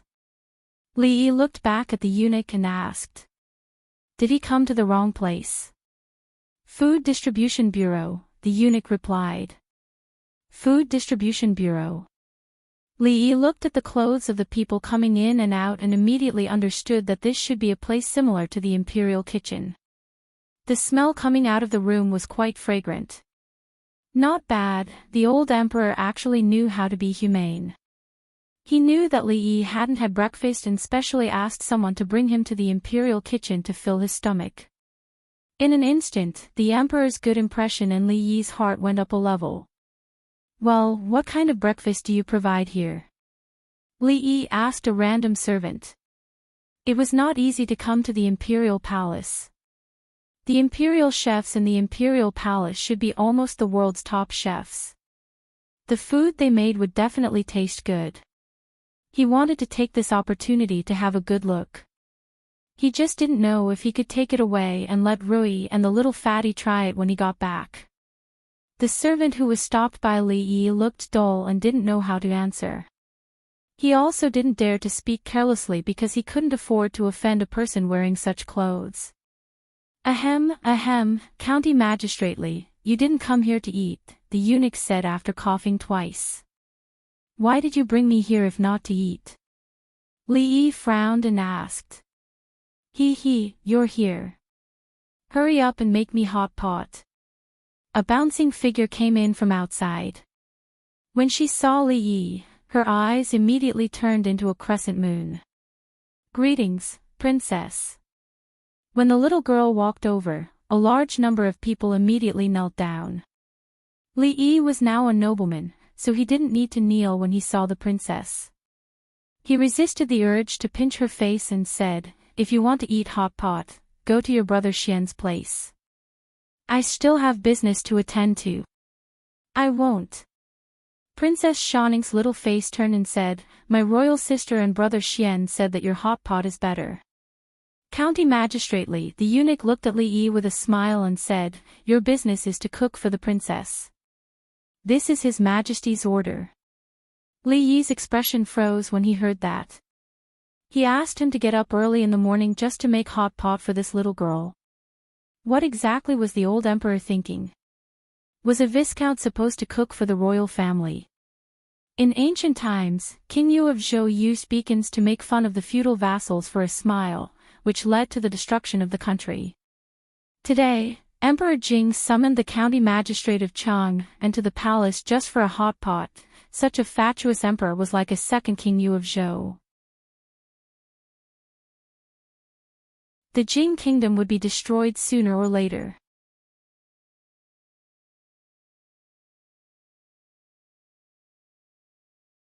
Chapter 348. I'm going to listen to the teacher's lecture. I'll be back in 2 hours. Don't be lazy. I want the hot pot to be ready when I come back. After Princess Shanning finished speaking, she ran out in a hurry. Several eunuchs and palace maids chased after her with pale faces. Li Yi sat on a stone bench in the courtyard with a gloomy expression on his face. Anyone who was disturbed from a good dream would not be in a good mood to come here early in the morning just to cook. The eunuch reminded him, County Magistrately, this is the order of His Majesty. You can't neglect the princess. All right. I got it. You can go and do your own things. Li Yi waved his hand impatiently and said. It was still early. He had 2 hours to find a place to catch up on sleep. As for cooking, he could do it in an hour. It's my duty to follow County Magistrately, the eunuch said with a smile. The eunuch's voice was sharp and thin. It was neither a man nor a woman. It was quite uncomfortable to listen to it. His smile was gloomy. No wonder most of the eunuchs in literary works were not good people. With such good qualities, it would be a pity if he did not become a bad person. Then take me out for a walk. Li Yi did not plan to catch up on sleep. He had fallen asleep in the sedan and did not have the chance to see what the palace looked like. If he did not take a day trip to the palace, he would feel sorry for waking up so early. The eunuch said with a fake smile, "I'm sorry, County Magistrate Lee. You can't go anywhere except here." The palace was not a vegetable market where anyone could stroll around. Without an identity card, he would be caught by the guards within 2 steps. Well, he was disturbed from a good dream. Now he had no freedom and his stomach was empty. Perhaps the old emperor did not think of feeding him. His impression in Li Yi's heart suddenly became negative. He got up from the stone bench and strode into a room with a fragrant smell. The eunuch did not follow him in. He knew that the county magistrate was already very dissatisfied with him. He did not dare to get into trouble again. He had been in the palace for more than a decade, but this was the first time he had seen His Majesty order a viscount around as a cook. Thunder, rain, and dew were all grace from the heavens. Why didn't His Majesty find someone else, but chose this newly appointed county magistrate? This wasn't a punishment, but a grace. Li Yi didn't think that being a cook for others was a grace. He was willing to cook for his own family. If being forced to cook was considered a grace, then who would want such a lousy grace? Finding something to fill his stomach was what he should be doing right now. On the table in the middle of the room, there were many bowls and plates, and the rich aroma was coming from there. "Sir, you can't touch the things here. You can't touch them." Just as Li Yi was about to open one to take a look, a chubby man ran over and said while huffing and puffing, "Who are you?" Li Yi glanced at him and asked. "Lord Ju, this lowly official is still in charge of the food bureau." The man smiled apologetically. The head chef of the food bureau was also the head chef of the royal restaurant. No wonder he was so fat. It seemed that he had made a lot of money over the years. "Lord Ju, you can't touch this. This is the osmanthus cake that Consort Yen wants." Speaking of osmanthus cake, Li Yi felt his mouth salivate. It had been a long time since he had eaten the osmanthus cake that Ruoqing made. He missed it very much. Seeing this Lord Ju's hand reach down, the head chef's heart couldn't help but jump.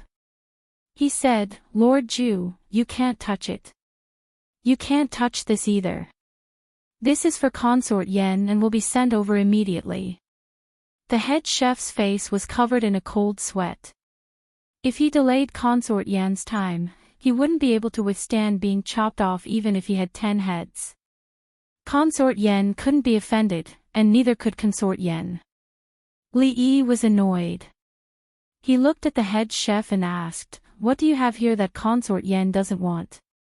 Quickly bring it over for me." The head chef smiled bitterly and said, "No." The food bureau was in charge of the meals in the palace. Only those consorts, princesses, and princes could enjoy this privilege. He was only a head chef. Without His Majesty's edict, how could he dare to let people eat here? The higher-ups only said that Princess Shanning's meals were taken over by someone else. They were allowed to do as they pleased here, but no one told them how. He was only a small head chef. He couldn't afford to offend either side. How could he live like this? Seeing that this Lord Ju was reaching for the next one, the head chef hurriedly said, "This is Princess Yongla's soup." "Lord Ju, you mustn't." "Princess Yongla's." Li Yi was startled. He finally met someone he could afford to offend. He straightforwardly opened the lid and used a spoon to taste it. He nodded in satisfaction and said, "The taste isn't bad. I'll take this. You can make another portion for the princess." Plop. The head chef's legs softened and he fell to the ground. This kind of soup would take at least 4 hours. How could he make it in time to make it now? Seeing that the head chef was frightened, Li Yi comforted him, "Don't worry. I'll talk to Her Highness. It's none of your business." As expected of an imperial chef. His skill in cooking soup was probably on par with Li Yi's. Li Yi was hungry to begin with. Soon, a small bowl of soup was down his stomach. Head Chef Han, is the princess's white fungus and lotus seed soup ready? A clear voice sounded. A maid dressed in palace attire walked in from outside. Yes. Li Yi wiped his mouth and replied. He pointed to the soup that was still more than half left. You. The maid saw a small bowl and spoon with traces left. She suddenly widened her eyes and said angrily, "How dare you?" The little maid gritted her teeth so hard that they were about to break. Her Highness had the habit of drinking a bowl of white fungus and lotus seed soup after practice every morning. This guy who came out of nowhere was really bold. He even dared to steal the princess's soup. It's just a bowl of soup. Do you have to do that? Your princess used to freeload from me many times. Just take it as returning the favor of that bowl of egg fried rice. Li Yi said indifferently. When they were in Qing and Prefecture, a prince, a princess, and 2 members of the royal family, they had always been frequent customers of Rui Lane. Not only did they not care about the business, but they were always treated with good wine and delicious food. They would wipe their mouths and leave after eating. Her Highness was not so stingy as to drink a bowl of lotus seed soup from her. You wait for me. The maid glared at Li Yi fiercely and left angrily. The head chef got up from the ground, patted the dust off his body, and was ready to do his own business. He could see that this was a matter between this lord and Her Highness. As a small head chef, it was better for him not to intervene. Ignoring the little maid who ran out, Li Yi picked up the spoon and filled a bowl for himself. Although the white fungus and lotus seed soup was delicious, the bowl in the palace was too small. After one bowl, it couldn't even fill the bottom.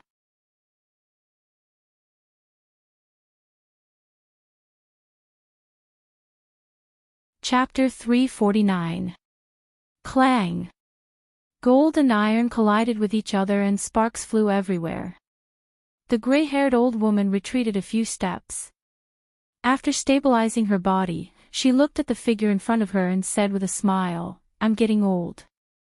It seems that I can no longer accompany the princess in the future." Mingzu sheathed her sword and shook her head. "Nanny, you don't have to go easy on me." The old woman shook her head with a smile and said, "Her Highness is talented and diligent in practicing. You are advancing at a rapid pace. This old woman is really no match for you." The old woman looked at the tall and obviously grown-up girl in front of her and couldn't help but sigh. 10 years had passed in a flash. The little princess who could only grit her teeth and use non-standard moves was now able to stand on her own. Even the old woman was no match for her. Princess, the white fungus and lotus seed soup has been stolen." The little palace maid ran all the way and said while panting. "Slow down, what happened?" Mingzu walked over and said softly. Just now I went to the food bureau to get the white fungus and lotus seed soup, but when I got there, the soup had already been drunk." The little palace maid covered her chest and said angrily. "Who did it?" The old woman came over and asked. It was not uncommon for the imperial harem to fight and scheme against each other, but it had never involved the princess. This was the first time such a thing had happened. The little palace maid shook her head and said, "I don't know his identity, but he said that it was the princess's way of returning the favor for the bowl of egg fried rice." Egg fried rice? Mingzu was stunned for a moment, then she smiled and said, "Okay, I got it. You can go now." The little palace maid nodded and watched the princess go out of the hall. When she walked towards the direction of the food bureau, a smile appeared on her face. That rude guy will definitely taste the bitterness. So bitter. After biting a lotus seed, Li Yi frowned. The chefs in the imperial palace were also careless. It was obvious that he forgot to remove the core of the lotus seed he just swallowed. "Why are you here?" A voice came from behind. Li Yi turned around, raised the bowl in his hand and gestured to her. Do you want a bowl? It's my treat. The eunuchs in the courtyard immediately hid far away. They seemed to understand why His Majesty treated Li Xianzi differently. There were many viscounts in the capital, but he was the only one who dared to speak to the princess like this. I only found out about father's decision yesterday. I was going to tell you in advance, but father sent someone to pass the decree last night. Thinking about it, it doesn't make much difference. Mingsu looked at him and said, I will talk to Imperial Father about the Shangshi Bureau. Don't take Shanning's nonsense to heart. Forget it. Li Yi waved his hand. In fact, he felt more relaxed this way. Cooking a few dishes and making a hot pot were much better than doing other errands. Compared with the 3 provinces and 6 ministries, or the front line of the army, Li Yi felt that this place was more suitable for him. At least, the soup of the Shangshi Bureau was better. Li Mingzhu looked at the way he was concentrating on drinking the soup and her heart was slightly at ease. She had originally thought that he would be dissatisfied with being forced to stay in Jing by her imperial father, but now it seemed that he didn't seem to have any resistance towards it. For some reason, after drinking 2 bowls of soup, not only did he not feel full, he felt even hungrier. I'm going to make some egg fried rice. Do you want some? Li Yi got up and patted his butt. He looked at Mingzhu and asked. Her Highness nodded and expressed her approval of Li Yi's proposal. She hadn't eaten egg fried rice for a long time. The steward of the food bureau watched in amazement as this lord used white rice and eggs to quickly make 2 plates of fragrant food. He was eating with Her Royal Highness outside and began to worry about his position as the steward of the food bureau. It's a pity that there's no wine. Eating the egg fried rice, Her Highness looked a little regretful. Since ancient times, Li Yi had only known one person who ate egg fried rice with wine. There's no wine in the palace? Li Yi asked. Then he realized that she was talking about the liquor from Rui Distillery. There might be no shortage of good wine in the palace, but based on the current technology, it couldn't reach the level of distillation and purification.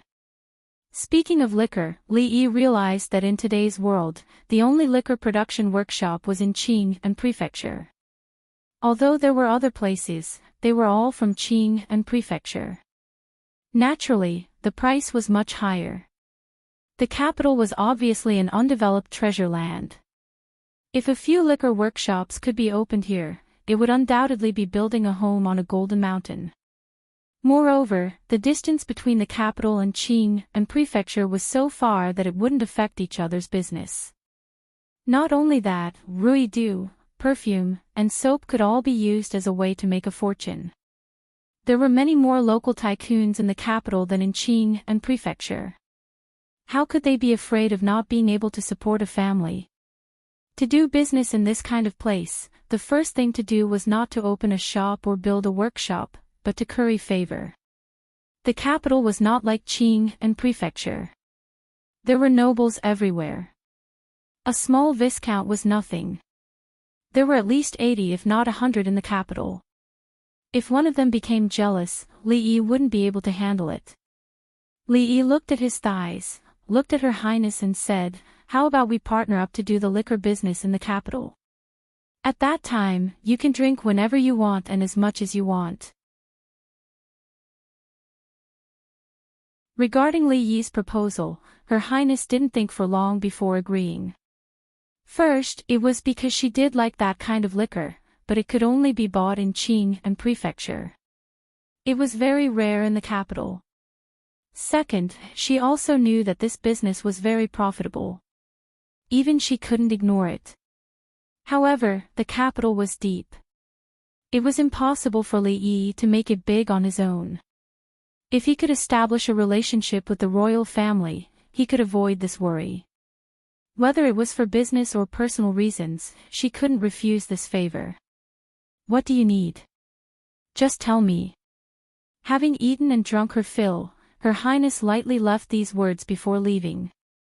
Li Yi liked her straightforward attitude. She didn't say anything unnecessary. She didn't even talk about the distribution of profits. She was definitely someone he could trust in for a long-term partnership. As for the specifics of the partnership, it wasn't urgent. He would wait until Rui and Xiao Huan arrived and they had completely settled down. Speaking of which, the emperor had only given him a noble's robe and a token to prove his identity. Fiefdom, maids, servants, and a large mansion, weren't these all standard requirements? Why hadn't he mentioned them? Hey, little princess, why are you here? Where are the palace maids? Interrupted by the manager's words, Li Yi turned his head and saw a girl about 6 or 7 years old standing in the courtyard. She was dressed in palace attire. The little girl's attire was clearly not ordinary. She held a doll in her arms. It had a baby face and a blank expression. Her eyes were big, clear, and bright, but there was no spirit in them. She didn't speak and stared straight into the room. Little princess, it's not time to eat yet. If you want to eat anything, just let me know. I'll send someone to bring it to you. The emperor was very strict with these little princesses and princes. There was even a fixed time for meals. The manager didn't dare to break the rules. Hearing the manager's words, the little girl didn't say a word. She turned and walked out with the doll in her arms.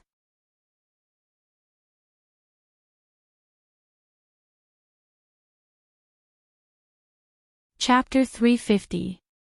Li Yi pointed at the little girl's back and turned to look at the steward of the food bureau. Which princess is this?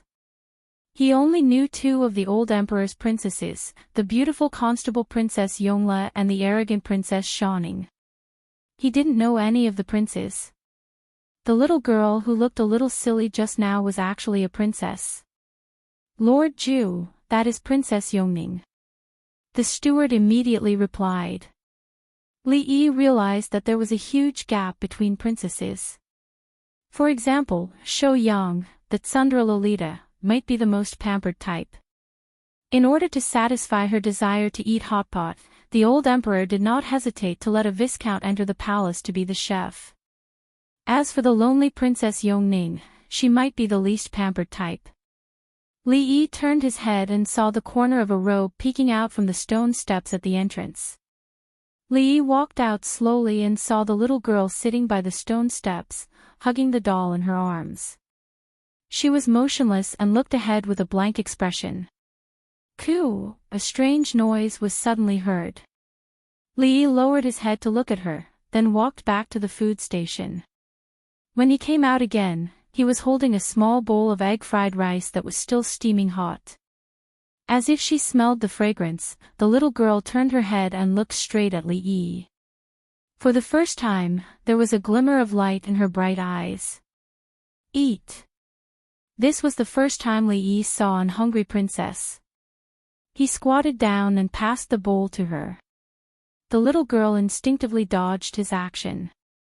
Seeing that he didn't seem to have any ill intentions, she put the doll aside after a long time.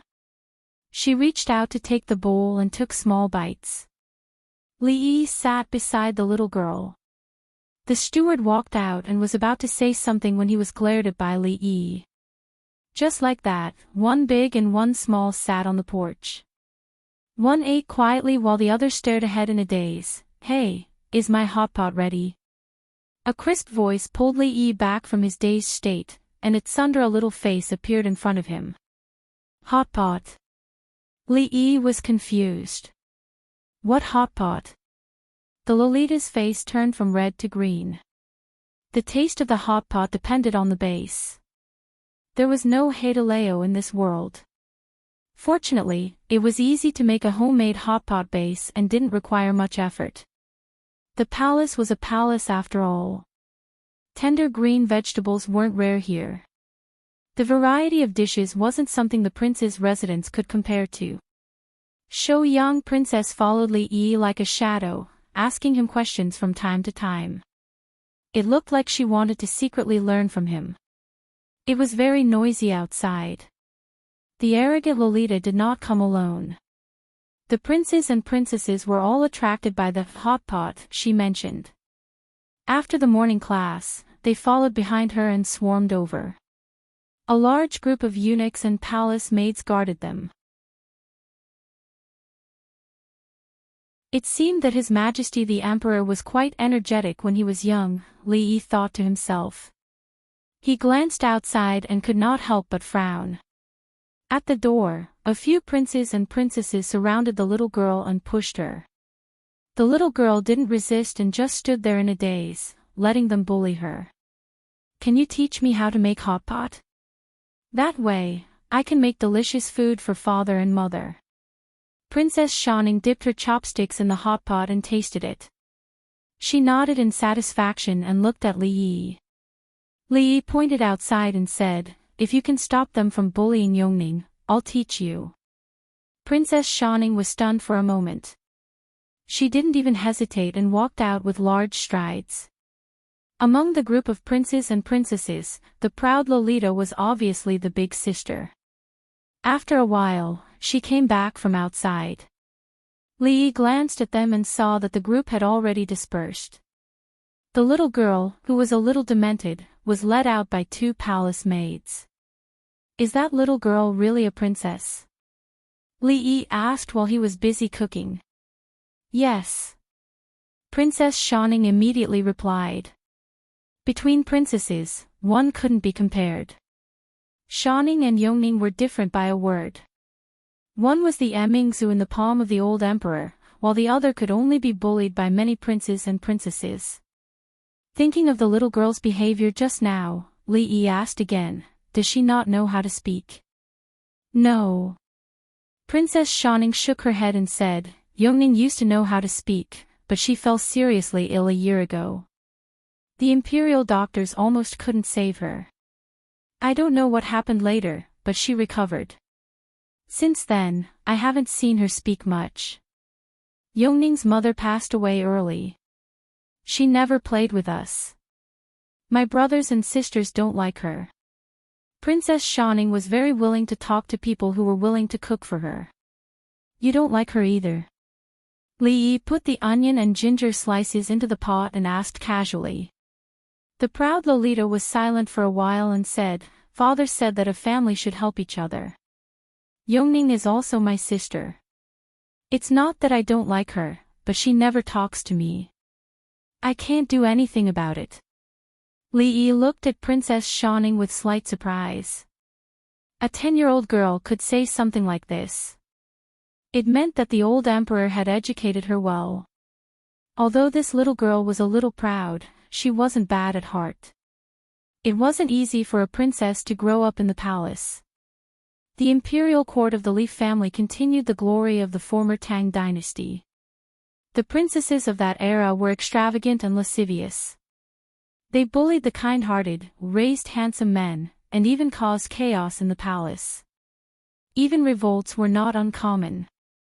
Perhaps the imperial family of the Jin kingdom had learned their lesson and paid attention to the quality education of the imperial family's children. The arrogant little Lolita was even more so a pure white lotus that had emerged from the mud. She was born into the royal family, so it was normal not to be arrogant. Li Yi's curiosity about Princess Yongning ended there. She lost her mother at a young age and suffered from a serious illness. It was normal for her to be autistic in a place like the palace where there wasn't much human touch. Li Yi had a friend with autism in his previous life. When he was in elementary school, she was a weak girl who never communicated with others. She just sat in her seat and stared blankly. As her desk mate, it took Li Yi half a semester to walk into her heart and become her only friend. She was his first friend of the opposite sex. Although she was transferred to another school by her parents in the second semester, Li Yi had a deep impression of her. That little girl who ate egg-fried rice without saying a word with a wooden expression easily evoked some of the precious memories buried deep in his heart. The beginning of spring had passed, and the weather was getting warmer. However, it was still a little chilly. Eating hot pot in such weather was a good choice. Hot pot was a very magical thing. In the future, not only was it popular in China, but it was also very popular in Japan, Europe, and America. From ancient to modern, Chinese to foreign, as long as one ate it once, it was not easy to get rid of it. It was very obvious that eating this would cause one to become addicted. The princes and princesses huddled around the stove and made a big fuss. Even though they were scalded, they still kept stuffing the food into their mouths. The officials of the Foodstuff Bureau looked at each other in dismay. When had the food from the Foodstuff Bureau been so loved by these ancestors? You're tuning into the LoveLore Library YouTube channel. We're so grateful for your support, and don't forget to subscribe to join us on this incredible journey through captivating stories. Your generosity through donations truly makes a world of difference, as it's the primary source of revenue that allows me to expand and enhance this channel for you. Thank you from the bottom of my heart for being a part of this adventure.